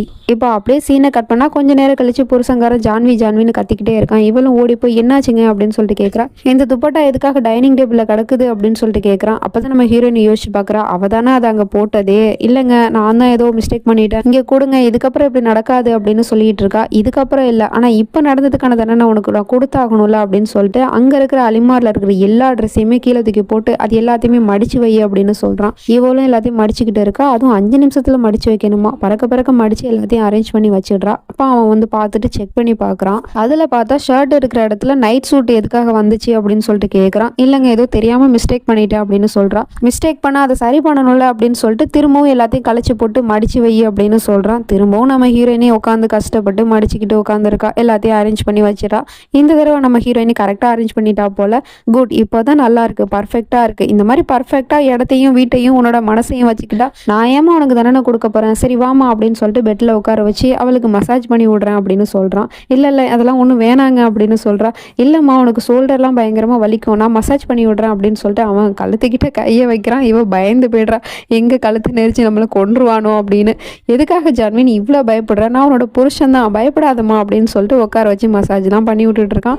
அப்போ கரெக்டாக தங்கச்சிக்காரியும் வந்து பார்க்குறா, பரவாயில்லையே மாமா அக்காவை நல்லா தான் பார்த்துக்கிறாரு அப்படின்னு சந்தோஷப்பட்டுட்டே அங்கே இருந்து போயிடுறா. இப்போ தங்கச்சிக்காரி கிச்சனில் சமைச்சிக்கிட்டு இருக்கா. அவள் இன்னும் சமைச்சே முடிக்கல, அதுக்குள்ளே அங்கே இருக்கிற திங்ஸ் எல்லாம் எல்லாத்தையும் கிளியர் பண்ணி அங்கங்கே அடுக்கி வச்சுக்கிட்டு இருக்கா. ஏன்க்கா அப்படிலாம் பண்ணிக்கிட்டு இருக்கா, இப்போ தானே நான் சமைச்சிக்கிட்டு இருக்கேன், இன்னும் சமைச்சே முடிக்கல, அதுக்குள்ளே ஏன்க்கா எல்லா திங்ஸையும் நீ அரேஞ்ச் பண்ணி வச்சுட்டு இருக்க அப்படின்னு சொல்லிட்டு கேட்டா. அது ஒன்றும் இல்லைம்மா, அப்பப்போ நம்ம சுத்தம் பண்ணி வச்சுட்டா நீட்டாக இருக்குள்ள இடம் பார்க்கறதுக்கு, அதுக்காக தான் அப்படிங்கிற மாதிரி சொல்லிக்கிட்டு இருக்கா. என்னமோ போக்கா, ஆனால் எனக்கு ஒரு விஷயம் புரியல, இத்தே பெரிய வீட்டை நீ எப்படி தான் தனியாக சமாளிக்கிறியோ தெரியல, தனியாக வேலை பார்த்துக்கிட்டு தனியாக சமைச்சிக்கிட்டு ரொம்ப கஷ்டம் தானக்கா, நீ மாமா கிட்ட சொல்லி ஒரு வேலைக்காரன் வச்சுக்கிட்டா என்ன அப்படிங்கிற மாதிரி கேட்குறா. உடனே நம்ம ஹீரோயினுக்கு ஒரு ஃப்ளாஷ்பேக் தான் ஞாபகத்துக்கு வருது. அதில் நம்ம ஹீரோயினி பார்ட்டிக்கு போகிறதுக்காக ரெடி ஆகிட்டு இருக்கா. அப்போ நம்ம சாருக்கு பயங்கர ரொமான்டிக் மூடாக இருக்கும் போல் வந்து பொண்டாட்டிக்கிட்ட ஆசையாக ரொமான்டிக்காக வந்து பேசிக்கிட்டு இருக்கான். ஆனால் அவள் வந்து இப்போ ரொமான்ஸ் பண்ணுறதுக்குலாம் டைம் இல்லை, நம்ம வந்து அந்த பார்ட்டிக்கு போயாகணும், அதனால நீங்கள் போய் காரில் வெயிட் பண்ணுங்கள், நான் கிச்சனில் இருக்கிற அந்த திங்ஸ் எல்லாம் எல்லாத்தையும் அரேஞ்ச் பண்ணி ஒழுங்காக வச்சுட்டு வரேன் அப்படிங்கிற மாதிரி சொல்லிக்கிட்டு இருக்கா. நானும் உனக்கு வந்து ஹெல்ப் பண்ணுறேம்மா அப்படின்னு சொல்லிட்டு இவனும் கிச்சனுக்கு ஓடி போயிடுறான். அங்கே நம்ம ஹீரோயினி கிச்சனில் எல்லா திங்ஸையும் அரேஞ்ச் பண்ணிக்கிட்டே அப்படியே சொல்லிக்கிட்டே இருக்கா. ஏங்க இவ்வளோ பெரிய வீட்டை என்னால் தனியாக சமாளிக்கவே முடியல, நம்ம ஏன் ஒரு வேலைக்காரன் வச்சுக்க கூடாது அப்படின்னு கேட்டுடுறா. இவனுக்கு உடனே பயங்கரமாக கோவந்துருது. அங்கேருந்து வந்து பொண்டாட்டி கண்ணத்தை காட்டி அரைஞ்சு போடுறான். என்ன கேட்ட நீ, வேலைக்காரன் வேணுமா உனக்கு, வேலைக்காரி கூட வேணாம் வேலைக்காரன் தான் வேணுமோ, எதுக்காக உனக்கு வேலைக்காரன், நம்ம பிரைவசியை டிஸ்டர்ப் பண்ணுறதுக்கா இல்லை நான் ஆஃபீஸ் போனதுக்கப்புறம் அவங்க கூட கூத்தடிக்கிறதுக்கா, எதுக்காக உனக்கு வேலைக்காரன் அப்படின்னு சொல்லிட்டு கேட்டுட்டு இருக்கான். தெரியாமல் சொல்லிட்டேங்க அப்படின்னு சொல்கிறா. இல்லை நீ தெரியாமல் ஒன்று சொல்ல, தெரிஞ்சதா சொல்லிட்டு இருக்க, இப்போ என்ன பண்ணுற பாரு அப்படின்னு சொல்லிட்டு அங்கே இருக்கிற ஒரு சிஸ்டர் எடுத்துகிட்டு வந்து நம்ம ஹீரோயினோட விரலுக்கு நடுவில் கட் பண்ணுறதுக்கு பார்த்துக்கிட்டு இருக்கான். என்ன சொல்கிற நீ, உனக்கு வேலைக்காரன் வேணுமா, எப்படி வேணும் வேலைக்காரன், நல்ல ஹைட்டாக ஹேண்ட்ஸமாக ஒரு 6 அடிக்கு வேலைக்காரன் வேணுமா சொல்லு பார்த்துடலாம் அப்படின்னு சொல்லிட்டு கேட்டுட்டு இருக்கான். இல்லைங்க வேணாங்க அப்படின்னு சொல்லிட்டு கத்திக்கிட்டே இருக்கா. அப்போ சொல்லு உனக்கு வேலைக்காரன் வேணுமான்னு கேட்டதும் இல்லைங்க எனக்கு வேலைக்காரனே வேணாம், எனக்கு வேலைக்காரன் வேணாம், எனக்கு தெரியாமல் சொல்லிட்டேன், வேலைக்காரனே வேணாம் அப்படின்னு சொல்லிட்டு அழுது புலம்புறா. அதுக்கப்புறமா தான் அவன் விடுறான். ஓ சாரிம்மா ஜான்வி, எதுக்காக நீ என்னை கோவப்படுத்துற, நல்லா தானே நம்ம ரெடியாகி கிளம்பிட்டு இருந்தோம், அப்புறம் ஏன் இந்த மாதிரிலாம் பேசிட்டு இருக்க, இந்த மாதிரி இனிமேல் பேசாத, நமக்கு வேலைக்காரெல்லாம் தேவையில்லை அப்படின்னு சொல்லிட்டு பொண்டாட்டியை சமாதானப்படுத்திக்கிட்டே இருக்கான். இதுதான் நடந்திருக்கு. இதை பற்றி யோசிச்சுட்டு இருக்கும் போது தங்கச்சிக்காரி வேற சும்மா இருக்காம, நீ வேணா பாரு ஆஃபீஸ் விட்டு வீட்டுக்கு வரட்டும் மாமா, நானே சொல்கிறேன் ஒரு வேலைக்காரன் வச்சுக்க சொல்லி அப்படின்னு சொன்னா, இங்கே பாருடி நீ வேலைக்காரனை பற்றிலாம் எதுவும் பேசக்கூடாது, ஏன் மேலே சத்தியம் அப்படிங்கிற மாதிரி சொல்லிட்டு இருக்கா. ஏன்க்கா இவ்வளோ கோவப்படுற, நான் ஓ நல்லதுக்காக தானே சொல்கிறேன் அப்படின்னு சொல்கிறா. இல்லை நான் கோவம்லாம் படலம்மா, எதுக்காக வேலைக்காரன், நான் வீட்டில் சும்மா தானே இருக்கேன், எனக்கு இந்த வேலையெல்லாம் பார்க்குறது அவ்வளோ ஒன்றும் பெரிய கஷ்டம் கிடையாது, அப்புறம் சமைக்கிறதுக்கும் என்ன 2 பேர் தானே இருக்கோம், 2 பேருக்கு சமைக்கிறது அவ்வளோ பெரிய கஷ்டமா என்ன, அதனால வேணாம், அது மட்டும் இல்லாமல் வேலைக்காரெலாம் வந்தால் எங்களுக்கு ப்ரைவசிங்கிறது இருக்காது அப்படிங்கிற மாதிரி சொல்லிட்டு இருக்கா. அப்படியா, நீ இவ்வளோ நேரம் சொன்னதுலாம் எனக்கு எதுவும் புரியல, ஆனால் கடைசியாக ஒரு வார்த்தை சொன்ன பாரு அது எனக்கு நல்லா புரிஞ்சிச்சு, உங்கள் 2 பேருக்குள்ள ப்ரைவசி இருக்காதா, நடத்துக்கா அப்படிங்கிற மாதிரி சொல்லி கிண்டல் பண்ணிட்டு அவ படிக்கே போயிட்டே இருக்கா. நைட் டைமில் அப்போ இவன் சொல்கிறான், நாளைக்கு வந்து எம்எல்ஏ வீட்டில் ஒரு பார்ட்டி இருக்குது, உனக்கு உடம்பு சரியில்லை அப்படிங்கிறதுக்காக தான் நான் அதை போஸ்ட்மான் பண்ண சொன்னேன், எனக்காக அவர் தள்ளி வச்சிருக்காரு, ஸோ நாளைக்கு நம்ம அந்த பார்ட்டிக்கு போயே ஆகணும், அதனால 2 பேரும் ஷார்ப்பாக 5 மணிக்கு கிளம்பி ரெடியாக இருங்க, நான் ஆஃபீஸ் போயிட்டு வந்து பிக்கப் பண்ணிக்கிறேன் அப்படிங்கிற மாதிரி சொல்லிடுறான். சரின்னு இவளுங்களும் சொல்லிடுறாளுங்க. இப்போ ஈவினிங் ஆகிடுது. 5 மணிக்குள்ளேயே நம்ம ஹீரோயினி ரெடி ஆகிட்டா. இன்னும் 20 நிமிஷம் இருக்குது. அதுக்குள்ளேயே வீட்டில் இருக்கிற எல்லா திங்ஸும் கரெக்டாக இருக்குதா, வந்து பார்த்தா புருஷன் மூட் ஆஃப் ஆகக்கூடாது அப்படின்னு சொல்லிட்டு எல்லாத்தையும் பார்த்து அரேஞ்ச் பண்ணி வச்சுக்கிட்டு இருக்கா. சரி கிச்சனை போய் ஒரு 8 பார்த்துட்டு வரலாம் அப்படின்னு அங்கே போய் பார்த்தா பிளேட்ஸ் எல்லாம் கழுவாமல் அப்படியே இருக்கு. அதையும் நம்ம ஹீரோயினி கழுவிக்கிட்டே இருக்கா. தங்கச்சிக்காரி ரெடியாகி வந்துட்டா. அக்கா நான் ரெடி ஆகிட்டேன், நீ எங்கக்கா போனேன் அப்படின்னு சொல்லிட்டு கேட்டால், ஒரு 2 நிமிஷம் வெயிட் பண்ணுமா, நான் இந்த பிளேட்ஸ் எல்லாம் கழுவி வச்சுட்டு வரேன் அப்படின்னு சொல்லிக்கிட்டு இருக்கா. அப்போ பார்த்தா அங்கே ஒரு தவளை வந்துருச்சு. அதை அப்படியே விட்டுருந்தா கூட இன்னும் கொஞ்சம் நேரத்தில் போயிருக்கும். ஆனால் இவ அதை பார்த்துட்டு பயங்கரமாக கத்துனது மட்டும் இல்லாமல் அங்கே இருக்கிற எல்லா திங்ஸையும் அங்கே ஓடுறேன் இங்கே ஓடுறேன்னு சொல்லிட்டு உடச்சி போட்டுடுறா. வீடே அலங்கோலையா ஆக்கிடுறா கொஞ்ச நேரத்தில். என்னாச்சுடி எதுக்காக கத்துறேன்னு கேட்டால், அங்கே பாருக்கா தவளை வந்துருச்சு, எனக்கு ரொம்ப பயமாக இருக்குக்கா அப்படின்னு சொல்லிட்டு பயந்துட்டு இருக்கா. அதுக்கப்புறம் அக்கா கறி தான் அந்த தவளையை கொஞ்சம் கொஞ்சமாக விரட்டி விட்டு வீட்டை விட்டு வெளியே தள்ளிடுறா. அதுவும் போயிடுது. சரின்னு வீட்டோட நிலைமையை பார்த்தா ரொம்ப மோசமாக இருக்குது. ஐயோ 5 மணி ஆயிடுச்சே, புருஷன் வேற வந்துருவானே, இந்த நேரத்தில் பார்த்தா இப்படி இருக்கே வீடு அப்படின்னு சொல்லிட்டு அவசரமாக எல்லாத்தையும் க்ளீன் பண்ணிக்கிட்டு இருக்கா. அதில் ஹைலைட் என்னன்னா, தங்கச்சிக்காரி ஓடி ஆடி எல்லா திங்ஸையும் உடைச்சால, அதில் ஒரு திங்ஸாக ஒரு சிலை உடஞ்சிருச்சு. அந்த சிலை வந்து புருஷங்காரனுக்கு ரொம்ப பிடிச்ச சிலை போல். அவன் சொல்லியிருப்பான், இந்த வீட்டை நீ எப்படி பார்த்துக்கிறியோ அதை விட முக்கியமாக இந்த சிலையை நீ பத்திரமா பார்த்துக்கணுமா, ஏன்னா எனக்கு இந்த சிலை ரொம்ப பிடிக்கும் அப்படிங்கிற மாதிரி சொல்லியிருப்பான். இப்போ அந்த சிலையை சுக்குநூறாக உடஞ்சி கிடக்குது, என்ன பண்ணுறதுனே தெரியல. சரி அவன் வர்றதுக்குள்ளே எப்படியாவது வீட்டை க்ளீன் பண்ணணும் அப்படின்னு சொல்லிட்டு அங்கேயும் இங்கேயும் சுற்றி முற்றி எல்லா திங்ஸையும் வச்சு அரேஞ்ச் பண்ணிக்கிட்டே இருக்கா. தங்கச்சிக்காரிக்கு இதெல்லாம் பார்த்தா ரொம்பவே வித்தியாசமாக இருக்குது. எதுக்காக அக்கா இவ்வளோ பயப்படுறா அப்படிங்கிற மாதிரியே பார்த்துட்டு இருக்கா. எதுக்காக ஏன் மூஞ்சே பார்த்துட்டு இருக்கா, சீக்கிரமாக சுத்தமாக நடி அப்படின்னு சொல்லிக்கிட்டு இருக்கா. 5 மணி ஆயிடுச்சு, அவர் வந்துருவாரு அப்படின்னு வேற பயப்படுறா. 5 மணி ஆனால் என்னக்கா, மாமா தானே, மாமா வந்தால் எதுவும் சொல்ல மாட்டாருக்கா அப்படிங்கிற மாதிரி பேசிகிட்டு இருக்கா. அவரை பத்தி உனக்கு தெரியாது, சீக்கிரமா பேசிட்டே இருக்காம எல்லாத்தையும் கிளீன் பண்ணு அப்படின்னு சொல்லிட்டு இருக்கா. அவளும் தொடச்சிக்கிட்டே இருக்கா. இங்க பார்த்தா இவனும் கார் எடுத்து வந்துகிட்டு இருக்கான். டிரைவரை வேற திட்டிக்கிட்டு இருக்கான். 5 மணிக்கு ஷார்ப்பா போய் ஆகணும், 1 நிமிஷம் லேட் ஆச்சு, அப்புறம் அவனை கொன்னுடுவேன்னு வேற மாட்டிக்கிட்டு இருக்கான். இங்கே எல்லா திங்ஸையும் பார்த்து பார்த்து அரேஞ்ச் பண்ணி வச்சாலும் வீட்டை வேற துடைக்கணுமா, எப்படி இருக்கிற அந்த 10 நிமிஷத்துல எல்லாத்தையும் முடிப்பா அப்படிங்கிறது தெரியல. அப்புறம் அப்படி இப்படின்னு பார்த்து கரெக்டா 5 மணியும் ஆயிடுது. ஐயோ, மணி 5 ஆயிடுச்சு, வீட்டோட நிலைமை ரொம்ப மோசமா இருக்கு, இப்போ என்ன பண்றதுன்னு தெரியலையே அப்படின்னு நம்ம ஹீரோயினி முழிச்சுக்கிட்டு இருந்தா கரெக்டா அவனும் ஷார்ப்பா 5 மணிக்கு வீட்டுக்கு வந்துடுறான். வந்து பார்த்தா வீடு இருக்கிற நிலைமையை பார்த்து அவனுக்கு பயங்கரமான கோவம் வருது. அதை விட கோவம், அவனுக்கு பிடிச்ச அந்த சிலை உடஞ்சு கிடக்குது. அதை யார் உடைச்சிருப்பா அப்படிங்கிற மாதிரியே பார்த்துட்டு இருக்கான் நம்ம ஹீரோயினே. அவளுக்கு அழுகையே வந்துருது. புருஷங்காரன் என்ன பண்ணுவானோ எது பண்ணுவானோ தெரியலையே அப்படிங்கிற மாதிரி. உடனே நார்மலா வந்து, எதுக்காக பேபி நீ அழுதுட்டு இருக்க, அது ஒரு சாதாரண சிலை தானே, போனா போகுது அப்படிங்கிற மாதிரி பேசிட்டு இருக்கான். அப்புறம் என்னாச்சு, எதுக்காக இந்த வீடு இப்படி இருக்கு அப்படின்னு சொல்லிட்டு கேட்டா தங்கச்சிக்காரியே சொல்றா. அது வந்து மாமா, எனக்கு கொஞ்சம் தவளைனா பயம், அதனாலதான் நான் தவளையை பார்த்து பயந்து இந்த திங்ஸ் எல்லாம் உடச்சிட்டேன் மாமா, சாரி மாமா அப்படின்னு மன்னிப்பு கேட்டுட்டு இருக்கா. எனக்கு ஒரு விஷயம் புரியவே இல்லை, அக்காவுக்கு காக்ரோச்னா பயம், உனக்கு தவளைனா பயமா, என்ன இந்த பொண்ணுங்கள்லாம் அப்படி இருக்கீங்க, சரி சரி இப்போ எதுக்காக இவ்வளோ பயந்துட்டு இருக்காவோ அக்கா, இங்கே பாருமா ஜான்வி, உன்னோட புடவைலாம் வேற அழுக்கா இருக்கு, நீ போய் சேஞ்ச் பண்ணிட்டு வா, நானும் உன் தங்கச்சி இதை பார்த்துக்குறோம் அப்படின்னு சொல்லிட்டு இவனே உட்காந்து எல்லாத்தையும் க்ளீன் பண்ணிக்கிட்டு உட்காந்துருக்கான். என்னது இது, இந்நேரம் இந்த இடத்துல ஒரு ஆக்ஷன் நடந்திருக்கணுமே, ஆனால் இவன் நார்மலாக பிஹேவ் பண்ணுறானே அப்படிங்கிற மாதிரி தான் இருக்கு. அதுக்கப்புறமா இவன் ரெடி ஆகிட்டு வந்துட்டான் போல. அக்காலும் தங்கச்சியும் அந்த பக்கம் ரெடி ஆகிட்டு இருக்காளுங்க. அப்போ அந்த பக்கமாக போய் பார்க்குறான், வாசலில் நாயை கட்டி போட்டு வச்சிருந்தான்ல அந்த நாய் நிற்கிது. ஆனால் தவளை எப்படி உள்ளே வந்துச்சு நாய் இருக்கும் போது அப்படிங்கிற மாதிரி முழிச்சிட்டு இருக்கான். இதை நேராக நாய்கிட்டே போய் கேட்குறான், நீ இங்கே தானே இருந்த, அப்படி இருக்கும்போது அந்த தவளை எப்படி உள்ளே வந்துச்சு, உன்னோட டியூட்டியா பண்ணி கரெக்டாக பார்க்கலையா அப்படிங்கிற மாதிரி கேட்குறான். அப்போ நாயை பாசத்தினாலாம் ஒன்றும் கட்டி போட்டு வச்சிடல, இந்த மாதிரி ஏதாவது ஒரு ஜீவன் கூட வீட்டுக்குள்ளே வந்துடக்கூடாது அப்படிங்கிறதுக்காக தான் கட்டி போட்டு வச்சிருக்கான் போல. அப்புறம் அங்கே இருக்கிற செக்யூரிட்டி எல்லாம் வேற கூப்பிடுறான். எல்லாரும் வந்து நிற்கிறாங்க. சரி, இந்த நாய்க்கு எத்தனை வேளை சாப்பாடு போடுறீங்கன்னு கேட்டால் 5 வேளை சாப்பாடு போடுறோம் அப்படின்னு சொல்கிறாங்க. இப்போ நீ எத்தனை வேளை சாப்பிட்றேன்னு கேட்டால் நான் 3 வேளை தான் சாப்பிட்றேன் அப்படின்னு சொல்கிறான். உன்னோட வேலையை நீ கரெக்டாக பார்க்குற, 3 வேளை சாப்பிட்ற, நீயே உன் வேலை கரெக்டாக பார்க்குற அப்படின்னா இந்த நாய்க்கு 5 வேளை சாப்பாடு போட்டுமே அதோட வேலையை அது கரெக்டாக பார்க்க மாட்டுது, இனிமேல் இதுக்கு 2 வேளை தான் சாப்பாடு போடணும், ஓகேவா, இதுதான் உனக்கு நான் கொடுக்குற தண்டனை அப்படிங்கிற மாதிரி நாய்கிட்ட சொல்லிட்டு போகிறான். பாவம், நாயை கூட விட்டு வைக்க மாட்டானே இந்த சைக்கோ அப்படிங்கிற மாதிரி தான் இருக்குது. இப்போ சொன்ன மாதிரி அந்த பார்ட்டிக்கும் எல்லாரும் வந்துடுறாங்க. தங்கச்சிக்காரியும் தான் கூட வந்திருக்கா. அங்கே போனால் அந்த எம்எல்ஏ இவங்க கிட்ட நார்மலாக பேசிட்டு அதுக்கப்புறமா ஸ்டேஜில் நின்று டான்ஸ் ஆட சொல்லிக்கிட்டே இருக்காங்க. எல்லா கப்புள்ஸும் போய் டான்ஸ் ஆடுறாங்க. பொண்டாட்டியை இவனும் கூப்பிடுறான். அதுவும் எப்படி கீழே ப்ரப்போஸ் பண்ணுற மாதிரி கீழே முட்டி போட்டு உட்காந்து பொண்டாட்டியை கூப்பிடுறான். அவளும் அவன் கையை பிடிச்சிக்கிட்டு அந்த ஸ்டேஜுக்கு போயிடுறா. அங்கே போய் இவங்க 2 பேரும் டான்ஸ் ஆடிக்கிட்டே இருக்காங்க. பார்க்க ரொம்ப கியூட் கப்புள் அப்படிங்கிற மாதிரி தான் இருக்குது. அப்படி டான்ஸ் ஆடுற சாக்கில் பொண்டாட்டி வந்து புருஷனை சைட் அடிச்சுட்டு இருக்கா. ஏன்னா இவ்வளோ நேரம் இவன் நல்லவனா பிஹேவ் பண்ணிக்கிட்டு இருக்கானே, அது இவளுக்கு ரொம்ப பிடிச்சி போயிடுச்சு, அதனால பார்த்துட்டு இருக்கா. அப்போ இதெல்லாம் தங்கச்சிக்காரையும் பார்த்துட்டு என்னோட அக்காவும் மாமாவும் எவ்வளோ க்யூட்டாக இருக்காங்க அப்படிங்கிற மாதிரி பேசிட்டு இருக்கா. ஆமாம் ஆமாம், அவனோட அக்காவும் மாமாவும் ரொம்ப க்யூட்டு தான் அப்படின்னு ஒரு குரல் கேட்குது. யாருன்னு திரும்பி பார்த்தா நம்ம ஜான்வி கூட படித்த காலேஜ் ஃப்ரெண்ட் ஆயிவன். சஞ்சய், எப்படி இருக்க, நல்லா இருக்கியா, நீ எப்போ இங்கே வந்த அப்படின்னு சொல்லிட்டு கேட்டால் என்னையும் இந்த பார்ட்டிக்கு இன்வைட் பண்ணியிருக்காங்க, அப்புறம் உன்னோட அக்காவும் மாமாவும் அது பார்க்க ரொம்பவே க்யூட்டாக இருக்காங்களே அப்படிங்கிற மாதிரிலாம் பேசிட்டு இருக்காங்க. அதுக்குள்ளே இவங்க 2 பேரும் டான்ஸ் ஆடி கீழே இறங்கி வந்துடுறாங்க. அப்போ திரும்பவும் அந்த எம்எல்ஏ ஸ்டேஜில் போய் ஏறி நின்றுக்கிட்டு இப்போ இந்த ஸ்டேஜில் வந்து ஒரு அழகான பொண்ணு பாட போகிறாங்க. அது வேறு யாரும் இல்லை, விராஜ் டோப்ராயோட மனைவி தான் அப்படிங்கிற மாதிரி சொல்லிட்டு இருக்கான். இல்லை என்னோட மனைவிக்கெலாம் பாட தெரியாது, ப்ளீஸ் அவளாக வரமாட்டா அப்படின்னு சொல்லிட்டு இருக்கான். ஆனால் அங்கே வந்து அந்த ஃப்ரெண்டுக்காரன் வந்து இல்லையே, உங்களோட மனைவி ரொம்ப நல்லா பாடுவாங்க அப்படின்னு சொல்லிட்டு இருக்கான். யார் நீன்னு கேட்டால் நான் ஜான்வியோட காலேஜ் ஃப்ரெண்டு அப்படின்னு சொல்லிக்கிட்டு இருக்கான். நானும் ஜான்வியும் காலேஜ் டைமில் டூயட் சாங்லாம் சேர்ந்து பாடுவோம், அப்போ ஜான்வி ரொம்ப சூப்பராக பாடுவா அப்படிங்கிற மாதிரிலாம் பேசிட்டு இருக்கான். அதனால் இவனால் எதுவும் சொல்ல முடியல. சரி ஓகே, என் பொண்டாட்டி பாட்டு பாடுவா அப்படிங்கிறது எனக்கே தெரியாமல் போயிடுச்சு, நீ போய் பாட்டு பாடுமா அப்படின்னு சொல்லிட்டு ஸ்டேஜுக்கு பொண்டாட்டியை அனுப்பி வைக்கிறான். அவளும் அங்கே போய் பாட்டு பாடிட்டு இருக்கா. கூடவே அந்த ஃப்ரெண்டுக்காரனும் பாட்டு பாடுறான், டூயட் சாங்கு போல. ஆனால் நம்ம ஹீரோயினி புருஷனை நினச்சி தான் பாட்டு பாடிக்கிட்டு இருக்கா. என்னதான் புருஷன் சைக்கோவாக இருந்தாலும் கோவக்காரனாக இருந்தாலும் பொண்டாட்டியை ஒரு நேரம் ரொம்ப நல்லா தானே பார்த்துக்கிட்டு இருந்தான். அதெல்லாம் நினச்சி பார்த்துட்டு நம்ம ஹீரோயினி புருஷனுக்காக ஒரு பாட்டு பாடிக்கிட்டே இருக்கா.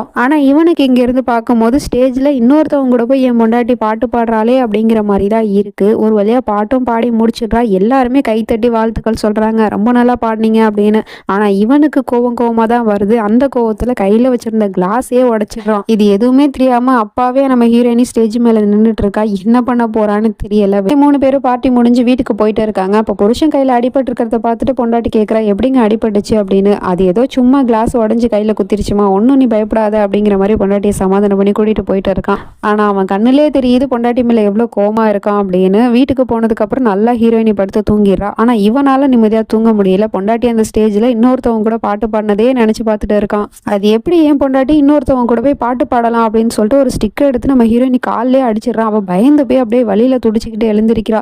என்னாச்சுங்க, எதுக்காக என்ன அடிக்கிறீங்க அப்படின்னு சொல்லிட்டு கேட்டா, என்ன ஒன்றும் தெரியாத மாதிரி நடிக்கிறியாடி, நீ உனக்கு பாட்டு பாட தெரியும்னு நீ என்கிட்ட சொல்லவே இல்லை, இந்த உலகத்துக்கே தெரிஞ்சிருக்கு, ஆனா உன் புருஷனுக்கு தெரியல, அதுவும் உனக்கு எவ்வளவு திமிரு இருந்தா வேற ஒருத்தவங்க கூட போய் ஸ்டேஜ்ல நின்று பாட்டு பாடிக்கிட்டு இருப்ப. அப்புறம் அந்த பாட்டு பாடுறத நீ எங்க இருந்து கத்துக்கிட்ட? படம் பார்த்து கத்துக்கிட்டியா? தியேட்டர் போய் கத்துக்கிட்டியா? இல்ல ஏதாவது கிளப்புக்கு போய் கத்துக்கிட்டியா? இல்ல நீ பார்ல போய் தானே கத்துக்கிட்ட அப்படின்னு கேட்கறான். என்னங்க இப்படிலாம் பேசிட்டு இருக்கீங்க அப்படின்னு சொல்லிட்டு கேட்டா, நான் பேசுறதுதான் உனக்கு தப்பா தெரியுதா? எனக்கு சொல்லு, இப்ப நீ உனக்கு பாட்டு பாட தெரியுங்கிறது எனக்கு இன்னைக்கு தான் தெரிஞ்சிச்சு. இப்ப நீ என்ன பண்ற? விடிய விடிய எனக்காக உட்காந்து ஒரு பாட்டு பாடுற, கமான் அப்படின்னு சொல்லிட்டு பாட்டு பாட சொல்லிக்கிட்டே இருக்கான். அவளும் பயந்துகிட்டு அழுதுகிட்டு பாட்டு பாடிக்கிட்டே இருக்கா. விடிய விடிய இப்படி பாட்டு பாட சொல்லி டார்ச்சர் பண்ணிக்கிட்டே இருக்கான். அதுவும் தாளம் போடுற சாக்குல அவளோட காலில் வேற அடிச்சுக்கிட்டே இருக்கான். ரொம்ப தான் மோசமா நடந்துக்கிறான். நம்ம ஹீரோயினி நைட்டு நடந்ததை பத்தியே யோசிச்சுட்டு உட்காந்துருக்கா. அப்ப குட் மார்னிங் சொல்ற விதமா பொண்டாட்டியை வந்து கட்டிப்பிடிக்க வரான்.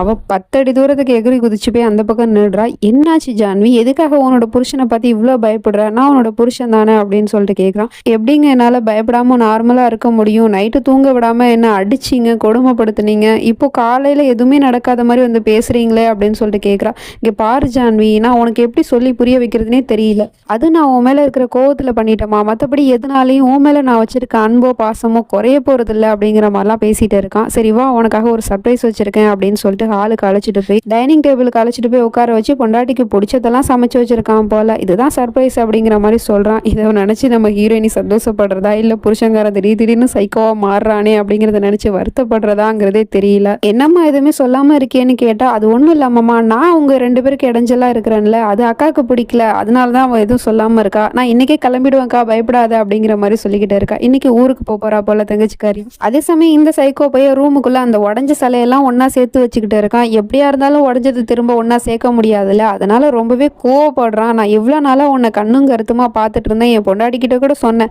உனக்கு எதுவும் ஆயிடக்கூடாது அப்படின்னு. அப்படி இருந்துமே அவளும் கேர்லெஸ்ஸா இருந்துட்டா. அந்த சியா உன்னை சுக்குநூறா உடைச்சிட்டால, ஐம் சோ சாரி அப்படின்னு அந்த சிலையை கட்டி பிடிச்சிட்டுலாம் அழுதுட்டு இருக்கான். இதுக்கான பாடத்தை நான் அவளுக்கு கொடுத்தே தீருவேன் அப்படிங்கிற மாதிரி சொல்லிட்டு இருக்கான். என்ன பண்ண போறான்னு தெரியல தங்கச்சிக்காரியும் ஊருக்கு போறதுக்கு ரெடி ஆயிட்டா. பார்த்து பத்திரமா போயிட்டு வாமா அப்படின்னு நம்ம ஹீரோயினே வழி அனுப்பி வைக்கிறா. ஆனா இவன் வந்து நீ முன்னாடி போ, நான் பின்னாடி வரேன் அப்படின்னு சொல்லிட்டு பொண்டாட்டிக்கிட்ட ஒரு விஷயத்த சொல்றான். உன் தங்கச்சி இங்க வந்து இருந்த 2 நாள்ல அவ ஒரு வேலையை பார்த்துட்டா, அதுக்காக அவளுக்கு ஒரு சர்ப்ரைஸ் காத்துக்கிட்டு இருக்கு, அது என்ன சர்ப்ரைஸ்ன்னு தெரியுமா அப்படின்னு சொல்லிட்டு கேட்கறான். இவன் எதுவும் பண்ணிடாதீங்க அப்படின்னு சொல்றான். இல்ல அது என்ன சர்ப்ரைஸ்ன்னு மட்டும் நீ யோசிமா அப்படிங்கிற மாதிரி சொல்லிட்டு இருக்கான். உடனே இவளுக்கு பயமா தாங்கல, தங்கச்சி ஏதாவது பண்ணிடுவானோ அப்படிங்கிற மாதிரி பயந்துட்டு இருக்கான். ஆனா அவன் ஹாலுக்கு போய் ஒரு கிஃப்ட் எடுத்துட்டு வந்து கொடுக்குறான் தங்கச்சிக்காரிக்கு. என்னோட பொண்டாட்டியை பார்த்துக்கிறதுக்காக நீ இந்த வீட்டுக்கு வந்த, ஆனால் திரும்பி உன்னை வெறுங்கையோட அனுப்பி வைக்க கூடாதுல்ல, ஸோ இது மாமாவோட கிஃப்ட் அப்படின்னு சொல்லிட்டு ஒரு நெக்லஸ் செட்டு வாங்கிட்டு வந்திருக்கான். அதை தங்கச்சிக்காரிக்கு போட்டும் விட சொல்கிறான். நம்ம ஹீரோயினி போட்டுக்கிட்டு இருக்கா. அப்புறம் இன்னொரு கிஃப்ட் ஒன்று எடுத்துகிட்டு வந்திருக்கான். அது யாருக்கு மாமான்னு கேட்டால் அது என்னோட பொண்டாட்டிக்கு அப்படின்னு சொல்கிறான். சரிக்கா, அதில் என்ன இருக்குன்னு பிரிச்சு பாரு பார்ப்போம் அப்படின்னு சொன்னால், இல்லை நீ இப்போ ஓப்பன் பண்ணக்கூடாதுமா, நான் சியாவை வீட்டுக்கு விட போயிடுவேன், அதுக்கப்புறமா நீ ஓப்பன் பண்ணி பாரு, இந்த கிஃப்ட் எப்படி இருக்குன்னு நான் ஃபோன் பண்ணி கேட்பேன், நீ ஃபோனில் சொல்லு அப்படின்னு சொல்லிட்டு பொண்டாட்டி கையில் ஃபோனையும் கொடுத்துட்டு போயிடுறான். அப்படி கிளம்பி வெளியே போகும்போது அது எப்படி உன்னை அவ்வளோ சீக்கிரம் விட்டுடுவேன் அப்படிங்கிற மாதிரி சொல்கிறான். என்ன பண்ண போகிறான்னு தெரியல அப்படின்னு நம்ம ஹீரோயினி முழிச்சிட்டு இருந்தா, இல்லை இங்கே வந்து நீ இருந்துட்டு போனதுக்கு ஒரு மெமரிஸாக இருக்கணும்ல, அதனால வா ஃபோட்டோ எடுத்துக்கலாம் அப்படின்னு சொல்லிட்டு அழைச்சிட்டு போகிறான். அதுவும் அந்த மலை இறக்கத்துல தான் வியூ நல்லா இருக்கும், வா அப்படின்னு தங்கச்சிக்காரியை அழைச்சிட்டு போகிறான். நம்ம ஹீரோயினியும் பின்னாடியே போயிட்டு இருக்கான். அங்கே போய் பார்த்தா அந்த மலையோட எண்டிங்கில் போய் நின்றுக்கிட்டு இருக்கான். இவ பயப்படுறான். மாமா எனக்கு ஹைட்டுனா ரொம்ப பயம் மாமா அப்படின்னு சொல்கிறான். நான் தான் உன் பக்கத்தில் இருக்கேன், எதுக்கு நீ இப்படி பயந்து சாகுற, எடுமா ஃபோட்டோவா அப்படின்னு சொல்லிட்டு தங்கச்சிக்காரியை பக்கத்தில் நிற்க வச்சுட்டு ஃபோட்டோ எடுக்க சொல்லிட்டு இருக்கான். இவளும் போட்டோ எடுக்க போறா. அப்ப சடனா என்ன பண்றான், தங்கச்சிக்காரியை பிடிச்சி கீழே தள்ளி விட்டுறான். இவ சியா அப்படின்னு சொல்லிட்டு கத்துறா. அப்புறமா தான் தெரியுது அவன் தங்கச்சி எதுவுமே பண்ணல அப்படின்னு. எதுக்காக அவன் அக்கா இப்படி கத்துறா, இங்க பாரு நான் உன் தங்கச்சியை ஒன்னும் கொண்டுட மாட்டேன், நீ ஒன்னும் பயப்படாத, சரி போட்டோ எடு அப்படின்னு சொல்லிட்டு போட்டோ எடுக்க சொல்றான். அவளும் எடுத்துடுறா. அப்புறமா சரி வா சியா, எனக்கு ஆஃபீஸ்க்கு டைம் ஆயிடுச்சு, நான் கொண்டு போய் வீட்டில் விட்டுடுறேன் அப்படின்னு சொல்லிட்டு அழைச்சிட்டு போறான். அப்படி அழைச்சிட்டு போகும்போது நம்ம ஹீரோயினுக்கு பயமா தான் இருக்கு. இவனை நம்பி நம்ம தங்கச்சியை விடுறாம போற வழியில என்ன பண்ணுவானோ எது பண்ணுவானோ தெரியலையே அப்படிங்கிற மாதிரி பயந்துட்டு இருக்கா. அந்த பயத்தோடய இவ வீட்டில் இருக்கும் போது புருஷங்காரன் கால் பண்ணுறான். கால் பண்ணி நான் உனக்கு ஒரு கிஃப்ட் கொடுத்தனமா, அதை இப்போ நீ ஓப்பன் பண்ணி பாரு அப்படின்னு சொல்கிறான். உடனே இவளும் அந்த கிஃப்ட்டை ஓப்பன் பண்ணி பார்க்க போகிறா. இருந்தாலும் அதில் என்ன வச்சிருக்கானுன்னு தெரியலையே அப்படிங்கிற ஒரு பயம் இருக்கத்தான் செய்யுது. அந்த பயத்தோடய அந்த கிஃப்ட்டை ஓப்பன் பண்ணி பார்க்குறா. அதில் சாரி, ஜுவல்ஸு, அப்புறம் ஃபோட்டோஸ்ன்னு நிறைய இருக்குது. பத்தாவதுக்கு ஒரு லெட்ரு ஒன்று எழுதி வச்சிருக்கான் புருஷங்காரன். அதில் மானே தேனே பொன்மானேன்னு போட்டு, இங்கே பாருமாசியா நான் உன்னை ரொம்ப அதிகமாக காதலிக்கிறேன், நீ என்ன நினச்ச, உன்னை எனக்கு கல்யாணத்துக்கு அப்புறமா தான் தெரியும்னு நினச்சியா, இல்ல உன்னை எனக்கு கல்யாணத்துக்கு முன்னாடிலேருந்தே தெரியும். அப்பையிலேருந்தே நான் உன்னை சீக்ரெட்டா வாட்ச் பண்ணிக்கிட்டே இருப்பேன். உன்னை நான் ஒவ்வொரு நாளும் மறைஞ்சிருந்து காலேஜ் வாசல்ல நின்னு பார்ப்பேன். அப்ப எடுத்தது தான் இந்த ஃபோட்டோஸ்லாம் அப்படின்னு சொல்றான். உடனே நம்ம ஹீரோயினி அந்த ஃபோட்டோஸ்லாம் எடுத்து பார்த்துட்டு இருக்கா. அதுக்கப்புறமா நான் உன்னை எவ்வளோ காதலிக்கிறேன்னு உன்னால புரிஞ்சிக்கவே முடியாது. ஏன்னா இந்த உலகத்துல எந்த புருஷனும் பொண்டாட்டியை காதலிக்காத அளவுக்கு நான் உன்னை காதலிக்கிறேமா. ஆனா என்னோட காதலை உனக்கு புரிஞ்சிக்க தெரியல. பட் இதுதான் உண்மைனா உன்னை அந்த அளவுக்கு காதலிக்கிறேமா. ஐ லவ் யூ ஜான்வின்லாம் ரொம்ப எமோஷனலா எழுதியிருக்கான் லெட்டர்ல. இதை பார்த்த பொண்டாட்டிக்கு ஒரு செகண்ட் கண்லேருந்து தண்ணியே வந்துருது. நம்ம புருஷன் நம்மளை இவ்வளோ காதலிக்கிறானே அப்படிங்கிற மாதிரி பார்த்துட்டு இருக்கா. என்ன ஜான்வி எதுவுமே பேசாம அமைதியா இருக்க, நான் கொடுத்த கிஃப்ட் உனக்கு பிடிக்கலையான்னு கேட்குறான். ரொம்ப பிடிச்சிருக்குங்க, ரொம்ப நல்லா இருக்கு அப்படின்னு சொல்றா. Thank you Janhvi, I love you அப்படின்னு சொல்லிட்டு ஃபோனை கட் பண்ணிடுறான். என்ன 2 பேரும் சீக்கிரட்டா பேசிட்டு இருக்கீங்க? சரி அதெல்லாம் விடுங்க மாமா, நான் உங்ககிட்ட ஒரு விஷயத்துக்கு சாரி கேட்கணும் மாமா. நான் தெரியாம உங்களுக்கு பிடிச்ச சிலையை உடைச்சிட்டேன் மாமா அப்படின்னு சொல்றா. அவனே அதை மறந்துட்டு இவ்வளோ நேரம் நார்மலாக தானே இருந்துட்டு இருந்தான், நீயா வாயை கொடுத்து மாட்டிக்கிறியே அப்படிங்கிற மாதிரி தான் இருக்கு. அடுத்த செகண்டே இவனுக்கு ஞாபகத்துக்கு வந்தது அந்த சிலையை உடைச்சிட்டால. அதனால ரொம்ப கோவம் வருது இவன் மேல. காரை ரொம்ப ஃபாஸ்டா ஓட்டிக்கிட்டு வரான் அந்த கோவத்துல. ஏன் மாமா இவ்வளோ வேகமா போறீங்க, மெதுவா போங்கன்னு சொன்னா இவன் கேட்க மாட்டேங்கிறான். ரொம்ப ஃபாஸ்டா ஓட்டிக்கிட்டு வரான். எனக்கு பயமா இருக்கு மாமா அப்படின்னு சொல்றா. இங்க பாரு சியா, என்னால கண்ட்ரோல் பண்ண முடியல, ஏன்னா பிரேக் ஃபெயிலியர் ஆயிடுச்சு அப்படின்னு பொய் சொல்றானா உண்மையை சொல்றானான்னு தெரியல. இதை பார்த்த சியாவும் என்ன மாமா சொல்றீங்க அப்படின்னு உயிர் பயத்துல அந்த டோரை திறந்துக்கிட்டு அங்கிருந்து கீழே குதிக்க போறா. அதுக்குள்ள இவன் கையை பிடிச்சி ஸ்டாப் பண்ணிடுறான். காரும் நின்றுது. எப்படி நின்றுச்சு, பிரேக் தான் ஃபெயிலியர் ஆயிடுச்சுன்னு பார்த்தா இவன் சும்மா விளாண்டுட்டு இருந்திருக்கான். உடனே அவ கீழே இறங்கி திட்டிக்கிட்டு இருக்கா. எதுக்காக மாமா இப்படி பண்ணீங்க, நான் ரொம்பவே பயந்து போயிட்டேன் அப்படின்னு சொல்றா. நான் உங்ககிட்ட சும்மா விளாடின சியா அப்படின்னு சொல்றான். என்ன இப்படி இல்லாம விளாடுவாங்க அப்படின்னு சொல்லிட்டு கேட்டா. ஆமா நான் உங்ககிட்ட விளாண்டுதான், ஆனா நீ இவ்வளோ பயந்தாங்கொல்லியா இருப்பான்னு நான் கொஞ்சம் கூட எதிர்பார்க்கல. நீ இப்படி பயந்து போன விஷயத்த நான் வீட்லயும் போய் சொல்ல போறேன் பாரு, அவங்க எல்லாரும் உன்னை பார்த்து சிரிக்க போறாங்க அப்படிங்கிற மாதிரி சொல்லிட்டு இருக்கான். இல்ல மாமா இந்த விஷயத்த பத்திலாம் நீங்க வீட்டுல எல்லாம் சொல்லாதீங்க, அப்புறம் நானும் பயந்தாங்கொல்லி இல்லை அப்படின்னு சொல்லிட்டு மாமங்காரன்ட்ட ப்ராமிஸ் வாங்கிக்கிறான். அவனும் ப்ராமிஸ் பண்ணி கொடுத்துட்றான். சரி ஓகே நான் சொல்ல மாட்டேன் அப்படின்னு. ஆக்சுவலா எங்க மச்சினிச்சு நடந்த விஷயத்த வீட்டுல போய் சொன்னா அவங்க நம்மள சைக்கோன்னு நினைச்சிருவாங்களோ அப்படின்னு பிளான் பண்ணி தான் இப்படி ஒரு டிராமாவை போட்டுட்டு வில்லத்தனமா சிரிச்சுக்கிட்டு இருக்கான். அப்புறம் மாமனார் வீட்டுல போய் மச்சினிச்சியை சேஃபா விட்டுட்டான். அதே சமயம் இங்க நம்ம ஜான்வி என்ன பண்றான்னா, புருஷங்காரன் கிஃப்ட் கொடுத்தான்ல அந்த புடவை அந்த ஜுவல்ஸ் எல்லாம் எடுத்து அழகா போட்டுக்கிட்டு ரெடி ஆயிட்டு இருக்கா. புருஷங்காரன் எப்போ வருவான் அப்படின்னு சொல்லிட்டு வெயிட் பண்ணிட்டு இருக்கா. அதே சமயம் அவனை வீட்டுல விட்டுட்டு ஆஃபீஸுக்கு வந்துட்டான் போல. அங்க வந்து கிளைண்ட் கிட்ட பேசிட்டு இருக்கும் போது இவனோட எம்ப்ளாய் தெரியாம தும்மிடுறான். தும்முனது என்ன பிரச்சனைப்பா அப்படின்னு பார்த்தா அவன் தும்மும் போது எச்சி வந்து இவனோட கையில பட்டுருது. இவன் அதை ரொம்பவே அருகருப்பா பாக்குறான். ஏன்னா இவனுக்கு ஓசிடி ப்ராப்ளம் இருக்குல்ல. உடனே அங்க இருந்து போய் வாஷ்ரூமுக்கு போய் கையெல்லாம் நல்லா சோப்பு போட்டு கழுவிட்டு இருக்கான். அது பத்தாத்துக்கு கையில செண்டெல்லாம் வேற அடிச்சுட்டு இருக்கான். இப்ப ஸ்மெல் எது வருதா அப்படிங்கிற மாதிரி மூந்து பார்த்துட்டு இங்க வந்து தும்முனான்ல அவனை வேலையை விட்டே தூக்கிடுறான். என்னடா தும்முனது ஒரு குத்தமா அப்படிங்கிற மாதிரி தான் இருக்கு. அதுக்கப்புறமா கிளம்பி வீட்டுக்கு போயிட்டு இருக்கான் கார்ல. அப்படி கார்ல போயிட்டு இருக்கும்போது 4-5 அராத்து பசங்க வந்து வேணும்னே இவங்கிட்ட வம்பு இழுத்துட்டு இருக்கானுங்க. இவனோட குணம் தெரியாம இவனும் ஓரளவு பொறுமையா தான் போயிட்டு இருக்கான். அவனுங்க ரொம்ப பண்ணவும் இவனுக்கு பயங்கரமா கோவம் வந்துருது. உடனே என்ன பண்றான், அப்படியே காரை வச்சு மோதி அவனுங்களை பள்ளத்துல தள்ளி விட்டுறான். எல்லாரும் விழுந்து கிடக்குறானுங்க. அதுக்கப்புறமா அவன் காரை எடுத்துட்டு ஓட்டிட்டு போயிட்டு இருக்கான். அப்ப பார்த்தா அதுத்தாப்புல ஒரு ட்ரக் வந்துருது. அதுல மோதி அப்படியே ஆக்சிடென்ட் ஆகி கீழே விழுந்துடுறான். ரோட்லயே கிடக்குறான் ரத்த வெள்ளத்துல. அது தெரியாம இங்க பொண்டாட்டிக்காரி வெயிட் பண்ணிக்கிட்டு இருக்கா. புருஷன் வருவான்னு சொல்லிட்டு. கரெக்டா 5 மணி ஆயிடுச்சு. 5 மணிக்கு எப்பவும் ஷார்ப்பா வீட்டுல தானே இருப்பான். ஆனா 5 மணி ஆகும் புருஷன் வரலையே அப்படின்னு சொல்லிட்டு பார்த்துட்டு இருக்கா. சரி ஓகே கொஞ்ச நேரம் வெயிட் பண்ணுவோம் அப்படின்னு சொல்லிட்டு வெயிட் பண்ணி பார்த்துட்டு இருக்கா. 6 மணியும் ஆகுது. அப்பயும் புருஷங்காரன் வரல. சரின்னு அப்பாவுக்கு கால் பண்ணி கேட்கறா. தங்கச்சியை விடுறதுக்காக அவர் அங்க வந்தாரு, இன்னும் அங்கதான் இருக்காரான்னு கேட்டா. இல்லம்மா காலையிலே மாப்பிள்ள கிளம்பிட்டாரு அப்படிங்கிற மாதிரி சொல்லிடுறாரு. ஏமா என்னாச்சுன்னு கேட்டா இன்னும் வரல, அதனாலதான் போன் அடிச்சம்பா அப்படின்னு சொல்றா. அப்படியா சரிம்மா, மாப்பிள்ள வீட்டுக்கு வந்ததும் எனக்கு ஃபோன் பண்ணுமா அப்படின்னு சொல்லிட்டு போனை கட் பண்ணிடுறாரு. இவளுக்கு ஒன்றும் புரியல. இவ்வளோ நேரம் ஆகியும் புருஷன் எங்க போயிருப்பான் அப்படின்னு சொல்லிட்டு பயந்து போயிட்டு இருக்கா. அப்போ ஒரு ஃபோன் கால் வருது. ஹாஸ்பிட்டல்ல இருந்து டாக்டர் கால் பண்றாரு. இந்த மாதிரி நீங்க விராஜ் டூப்ராலோட மனைவி தானே, உங்க ஹஸ்பண்ட்க்கு ஆக்சிடென்ட் ஆயிடுச்சு அப்படின்னு சொல்லிட்டு கால் பண்ணி இன்ஃபார்ம் பண்ணிடுறாரு. உடனே இவ பயந்து போயிடுறா. ஆக்சிடென்டா அப்படின்னு சொல்லிட்டு முழிச்சிட்டு நேரா ஹாஸ்பிட்டலுக்கு வந்துடுறா. அங்க போய் பார்த்தா புருஷங்காரன் அடிபட்டாலும் மீசையில மண் ஓட்டல அப்படிங்கிற மாதிரி தான் உட்காந்துட்டு இருக்கான். எதுக்காக டாக்டர் என்ன இப்படி உட்கார வச்சிருக்கீங்க, நான் வீட்டுக்கு போகணும் அப்படிங்கிற மாதிரி சொல்லிட்டு இருக்கான். அப்ப கரெக்டா நம்ம ஹீரோயினி அங்க வந்துடுறா. புருஷனோட இந்த நிலைமையை பார்த்துட்டு அவ அழுதுகிட்டே வந்து என்னாச்சுங்க உங்களுக்குன்னு கேட்டா, நீ எதுக்கு இங்க வந்த அப்படின்னு சொல்லிட்டு கேட்கறான். நீ எதுக்காக இங்க வந்த, அப்புறம் உனக்கு எவ்வளவு திமிரு இருந்தா நீ வீட்டை விட்டு வெளியே வந்திருப்ப அப்படின்னு வேற கேட்கறான். நான் தான் ஃபோன் பண்ணேன்னு டாக்டர் சொல்றாரு. சரி ஓகே நான் வீட்டுக்கு போகணும் அப்படின்னு சொல்லிட்டு அங்க இருந்து வீட்டுக்கு கிளம்பி வந்துடுறாங்க. அப்ப கார்ல போயிட்டு இருக்கும் போதே மாமனார் ஃபோன் பண்றாரு. அதான் நம்ம ஹீரோயினோட அப்பா ஃபோன் பண்ணி என்னாச்சுமா மாப்பிள்ள வீட்டுக்கு வந்துட்டாரான்னு கேட்டா, அவருக்கு ஆக்சிடென்ட் ஆயிடுச்சுப்பா அப்படின்னு சொல்றா. உடனே இவன் திட்டுறான், எதுக்குடி நீ சொன்ன அப்படிங்கிற மாதிரி. இல்லப்பா சின்ன ஆக்சிடென்ட் தான், நான் வீட்டுக்கு கூட்டிட்டு போயிட்டு இருக்கேன் அப்படின்னு சொல்லிட்டு இருக்கா. சரிம்மா நான் மாப்பிள்ளையை பாக்குறதுக்காக நாங்க எல்லாம் கிளம்பி வரட்டுமா அப்படின்னு சொல்லிட்டு கேட்கிறாரு. இல்ல அதெல்லாம் ஒண்ணும் வேணாப்பா அப்படின்னு சொல்லிட்டு சமாளிச்சிடுறா. அதே சமயம் இவன் கையில வச்சிருக்க போனை குடிடி போனை அப்படின்னு சொல்லிட்டு வாங்கி வெளியே தூக்கி போட்டுடுறான். வீட்டுக்கு வந்த புருஷனை இவதான் பார்த்து கவனிச்சுக்கிறான். ஆனா அவனுக்கு அது சுத்தமா பிடிக்கவே இல்லை. ஏன்னா ஆம்பளை சிங்கம் மாதிரி சுத்திட்டு இருந்தவன் திடீர்னு கை கால் உடஞ்சி அடுத்தவங்க பார்க்குற அளவுக்கு வந்துட்டோமே அப்படிங்கிற ஒரு ஆதங்கம் இருக்குது. அதனால என்ன எனக்கு பார்த்துக்க தெரியும், நான் என்ன செத்தா போயிட்டேன், எதுக்கு இப்படி கால் மாட்டில் வந்து ஒப்பாரி வச்சுக்கிட்டு இருக்கேன், என்ன எனக்கு பார்த்துக்க தெரியும் அப்படின்னு சொல்லிட்டு ரொம்ப திமிரா பேசிகிட்டே இருக்கான். அதுக்கப்புறம் நம்ம ஹீரோயினி தூங்காமல் கண்ணு முழிச்சு நைட்டெல்லாம் பார்த்துட்டு இருக்கா. காலையில் நம்ம ஹீரோயினி தான் ஆளாக எழுந்திருக்கிறா. அது சூரிய வெளிச்சம் கண்ணில் பட்டதுக்கு அப்புறம் சரின்னு சொல்லிட்டு இந்த பக்கம் பார்த்தா புருஷங்கள்லேயே இந்த சூரிய வெளிச்சம் படுது. உடனே இவ ஸ்க்ரீன் எல்லாம் க்ளோஸ் பண்ணிட்டு அடிபட்டிருக்கு நிம்மதியாக தூங்கட்டும் அப்படின்னு சொல்லிட்டு மெதுவாக அந்த ரூமை விட்டு நடந்து போயிட்டு இருக்கா. அது பத்தாததுக்கு அலாரத்தை வர ஆஃப் பண்ணி வச்சிடுறா. அவனோட ஃபோனையும் சுவிச் ஆஃப் பண்ணி போட்டுடுறா, யாராவது ஃபோன் பண்ணி டிஸ்டர்ப் பண்ணுவாங்க அப்படின்னு. அப்புறம் ட்ரெஸ் சேஞ்ச் பண்ணிட்டு புருஷனுக்கு காஃபிலாம் போட்டு பிரேக்ஃபாஸ்ட்லாம் ரெடி பண்ணி வச்சிருக்கா. மணியும் 8 ஆயிடுது. புருஷனை எழுப்பலாமா வேணாமா அப்படின்னு யோசிச்சுக்கிட்டே இருக்கா. ஏன்னா எழுப்புனாலும் திட்டுவான், எழுப்பலனாலும் திட்டுவானே அப்படிங்கிற மாதிரி யோசிச்சுக்கிட்டே இருக்கா. ஒரு வழியா மணி 9 ஆயிடுது. கரெக்டாக அவன் 9 மணிக்கு தான் முழிக்கிறான். முழிச்சதுமே பொண்டாட்டியை பார்த்துட்டு மணி எத்தனை அப்படின்னு தான் கேட்குறான். மணி 9 ஆகுதுங்க அப்படின்னு சொல்றா. என்ன மணி 9 ஆகுதா, எதுக்காக என்ன நீ எழுப்பல, என்ன நீ அப்பயே எழுப்பி விட்டு இருந்திருக்கலாம்ல, இவ்வளோ நேரம் நான் தூங்கிட்டேச்சே அப்படிங்கிற மாதிரி கோவப்பட்டுக்கிட்டே எழுந்திரிச்சு போறான். அப்படி எழுந்திரிச்சு போகும்போது பொண்டாட்டி கொண்டு வந்த காஃபி கப்பை தட்டி விட்டுறான். அதுல நம்ம ஹீரோயினி கையில அடிபட்டுறது, ரத்தம் வருது. ஆனா அவனுக்கு அது பெருசா தெரியல. அலாரத்தை எதுக்காக ஆஃப் பண்ண அப்படின்னு சொல்லிட்டு திட்டிக்கிட்டே வாஷ்ரூமுக்கு போறான். போயிட்டு வந்ததும் பேப்பர் படிக்கணும்னு நினைக்கிறான். ஆனா அவன் கையில தான் அடிபட்டுருக்கலாம். அதனால அந்த பேப்பரை திருப்பி கூட பார்க்க முடியல. அதனால பொண்டாட்டிக்காரியை வந்து கையில வச்சுக்கிட்டு நெல்லு அப்படின்னு சொல்லிட்டு இவன் படிச்சுக்கிட்டு இருக்கான். அப்படி படிக்கும் போது கூட பொண்டாட்டி எதையும் சிரமமா பார்க்கவே இல்லை.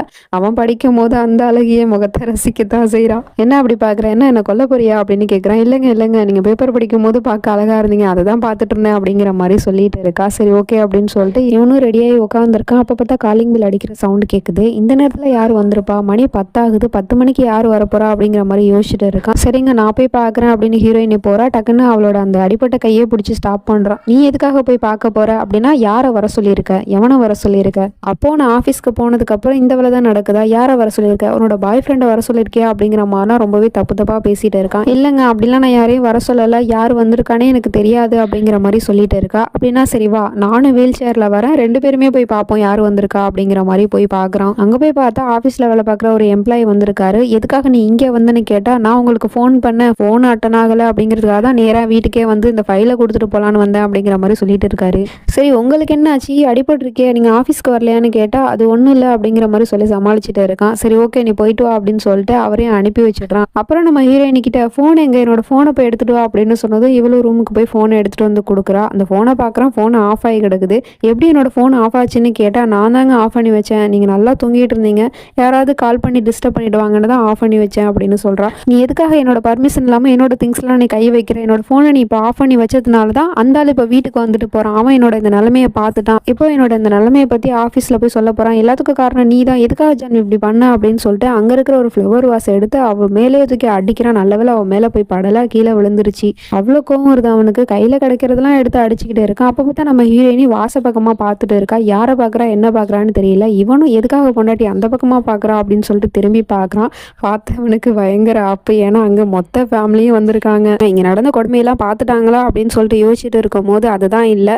அவங்க வந்து பார்க்கறதுக்கு முன்னாடி தான் என் ஃப்ளவர் வாஷை விட்டு எரிஞ்சு அடிச்சிருந்திருக்கான். ஆனால் இப்போ அவங்க பார்க்கும் போது அந்த ஃப்ளவர் வாஷ் கீழே விழுந்து உடஞ்சி தான் கிடக்குது. என்னாச்சுமா ஜான்வி அப்படின்னு சொல்லிட்டு அப்பா கேட்குறாரு. அது ஒன்றும் இல்லைப்பா, நான் வந்து இந்த டேபிள் கிட்ட நின்றுட்டு இருந்தேன், கை தவறி தெரியாமல் கீழே போட்டுட்டப்பா அப்படிங்கிற மாதிரி சொல்லி சமாளிச்சுட்டு இருக்கா. சரி இன்னும் மொத்த ஃபேமிலியும் உட்கார வச்சு பேசிட்டு இருக்காங்க. மருமகனுக்கு ஆக்சிடென்ட் ஆயிடுச்சு அப்படின்னு சொல்லிட்டு கேள்விப்பட்டதுனால பார்க்க வந்திருக்காங்க போல. அப்போ இவன் போய் எல்லாருக்கும் டீ போட்டு எடுத்துட்டு வா அப்படின்னு பொண்டாட்டியை கிச்சனுக்கு அனுப்பி வச்சா, பாட்டியும் நானும் கூட போறேன் அப்படின்னு சொல்லிட்டு ஒன்னா போகுது. அது இவனுக்கு சுத்தமா பிடிக்கல. எங்க பாட்டி ஏதாவது கேட்டு பொண்டாட்டி ஏதாவது சொல்லிடுவாளோ அப்படிங்கிற மாதிரி பயந்துட்டு இருக்கான். அதனால இவங்க கிட்ட பேச்சு கொடுக்குற சாக்கிலே வீல் சேரை பின்னாடி தள்ளிட்டு போறான். ஏன்னா கிச்சன்ல என்ன நடக்குது அப்படிங்கிறத பார்க்கணும் அப்படிங்கிறதுக்காக. அப்ப கரெக்டா ஜான்வியோட குட்டி தங்கச்சி வந்துடுறா. அவ வந்து மாமா நான் கெட் வெல் சூன்னு நான் வந்து இந்த கட்டுல எழுதி வச்சுன்னா நீங்க வந்து சீக்கிரமா குணமாயிடுவீங்க அப்படின்னு சொல்லிட்டு அவ கையில கிடைச்ச அந்த கலர் பென்சில்லாம் வச்சு எழுதிக்கிட்டு இருக்கா. அது இவனுக்கு சுத்தமா பிடிக்கவே இல்லை. இருந்தாலும் பொறுத்து போயிட்டு இருக்கான். அதே சமயம் இவங்க 2 பேரும் கிச்சன்ல இருக்கிறத காட்டுறாங்க. நம்ம ஜான்வி அன்னைக்கு எப்படி பிஹேவ் பண்ணாலும் தங்கச்சி இருக்கும் போது அதே மாதிரி தான் இப்பவும் பண்றா. ஒவ்வொரு திங்ஸையா எடுத்த இடத்துல கரெக்டா வச்சுட்டு இருக்கா. பார்த்தா அதுக்கு கீழே லைட்டா தண்ணி சுட்டிருச்சு. அது வரைக்கும் தொடச்சி நல்லா கிளீன் பண்ணி வச்சுட்டு இருக்கா. இதை பாட்டி வித்தியாசமா பார்த்துக்கிட்டு இருக்கு. எதுக்காக இப்படி பண்றா அப்படிங்கிற மாதிரி. அதுவும் இல்லாம ஒரு பயம் பதட்டத்தோட தான் பண்ணிட்டு இருக்கா. அதெல்லாம் பார்த்து பாட்டி சந்தேகப்பட்டுட்டு இருக்கு. அதே சமயம் இவன் அந்த பக்கம் நான் இந்த பேசிட்டு இருங்க இந்த வந்துடுறேன் அப்படின்னு சொல்லிட்டு அங்க இருந்து போயிடுறான். நேரா ரூமுக்கு வந்து அவனோட லேப்டாப் ஓபன் பண்ணி கேமரா ஆன் பண்ணி பாக்குறான் என்ன இவங்க பேசிக்கிறாங்க அப்படின்னு சொல்லிட்டு.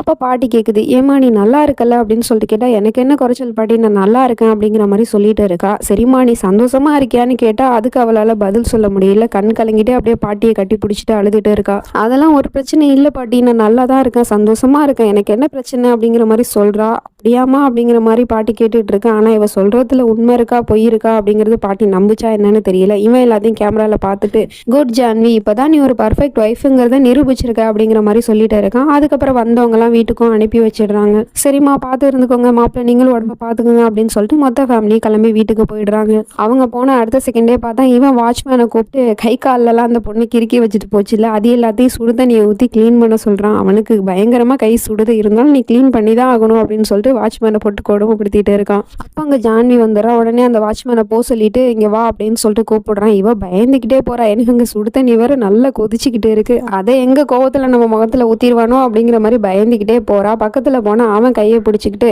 தேங்க்யூ ஜான்வி அப்படின்னு சொல்றான். எதுக்கு இவன் தேங்க்ஸ் சொல்றான் அப்படிங்கிற மாதிரி நம்ம ஹீரோயினி முழிச்சுக்கிட்டு இருக்கா. ஆமா ஜான்வி, இன்னைக்கு எல்லாரும் உங்க வீட்டிலேருந்து வந்திருந்தாங்கல்ல, அவங்க எல்லாருக்கிட்டையும் என்னை விட்டு கொடுக்காம பேசினால அதுக்காக தான் தேங்க்யூ சொல்றேன் அப்படிங்கிற மாதிரி சொல்லி பாசமா பேசிக்கிட்டு இருக்கான். இவளும் சந்தோஷப்பட்டுட்டு இருக்கா. இப்போ மார்னிங் ஆயிடுது. காலங்காத்தாலே வாட்ச்மேன் ஆணி அடிச்சிட்டு இருக்காரு ரூமுக்கு வந்து. எதுக்காக என்ன இப்படி பண்ணிக்கிட்டு இருக்கீங்க, அவர் தூங்குறாரு அப்படின்னு சொன்னா கரெக்டா அந்த இடத்துக்கு விராஜும் வந்துடுறான். நான் தான் அவரை வர சொன்னு வேற சொல்றான். எதுக்காகன்னு பார்த்தா இவங்க ரெண்டு பேரும் இருக்கிற போட்டோவை நல்லா பெருசா ஃப்ரேம் பண்ணி சவத்துல மாட்டி விட்டுட்டு இருக்காங்க. அப்பதான் புரியுது. நம்ம ஹீரோயின் இதை பார்த்துட்டு ரொம்பவே சந்தோஷப்படுறா. ஒரு கட்டத்துக்கு மேல இவளுக்கு சந்தோஷத்துல ஆனந்த கண்ணீரே வருது. புருஷனை உடனே ஹேக் பண்ணிக்கிட்டு தேங்க்யூங்க அப்படிங்கிற மாதிரி சொல்லிட்டு இருக்கா. நான் உனக்காக என்ன வேணா பண்ணுவேன் ஜான்வி, ஏன்னா நீ என்னோட உயிர் அப்படிங்கிற மாதிரி சொல்லிட்டு இருக்கான். அடுத்த சீன்லேயே பார்த்தா பாட்டியை காமிக்கிறாங்க. என்னடா புதுசா இருக்கு பாட்டின்னு பாக்குறீங்களா, பாட்டியை மாத்தி விட்டாங்க, வேற ஒன்றும் இல்லை. இவங்க ஜான்வியோட வீட்டுக்கு போயிட்டு இருக்கும் போது அவ வித்தியாசமா நடந்துட்டு இருந்தாலும் ரொம்பவே பதட்டமா. அதெல்லாம் பார்த்து பாட்டி யோசிச்சுக்கிட்டு இருக்கு. என்னோட பேத்தி உண்மையை தான் சொல்றாளா பொய்யத்தான் சொல்றாளா அப்படிங்கிறது தெரியல. சந்தோஷமா இருக்குன்னு அவ வாயால சொன்னாலும் என்னால அதை நம்ப முடியல. எப்படியோ என்னோட பேத்திக்கு நீங்க தான் துணையா இருக்கணும் கடவுளே அப்படிங்கிற மாதிரி சாமி கும்பிட்டு இருக்கு.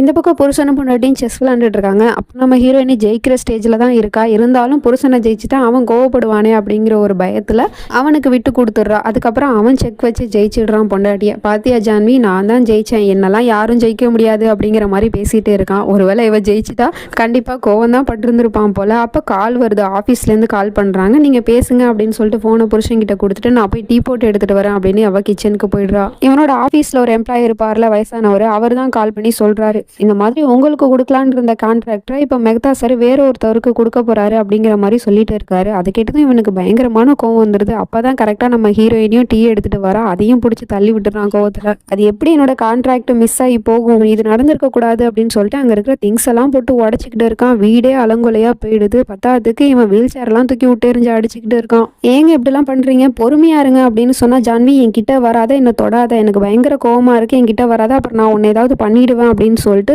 ரொம்ப கோவப்படுறான். அப்படியே அங்கே டைனிங் டேபிளை நோக்கி போகிறான். அங்கே எதுக்காகடா போகிறான் அப்படிங்கிற மாதிரி நம்ம ஹீரோயினி பார்த்துட்டு இருக்கா. அங்கே இருக்கிற ஒரு சிஸ்ஸரை எடுத்து கையில் வச்சுட்டு இருக்கான். உடனே இவளுக்கு பழசெல்லாம் ஞாபகத்துக்கு வருது.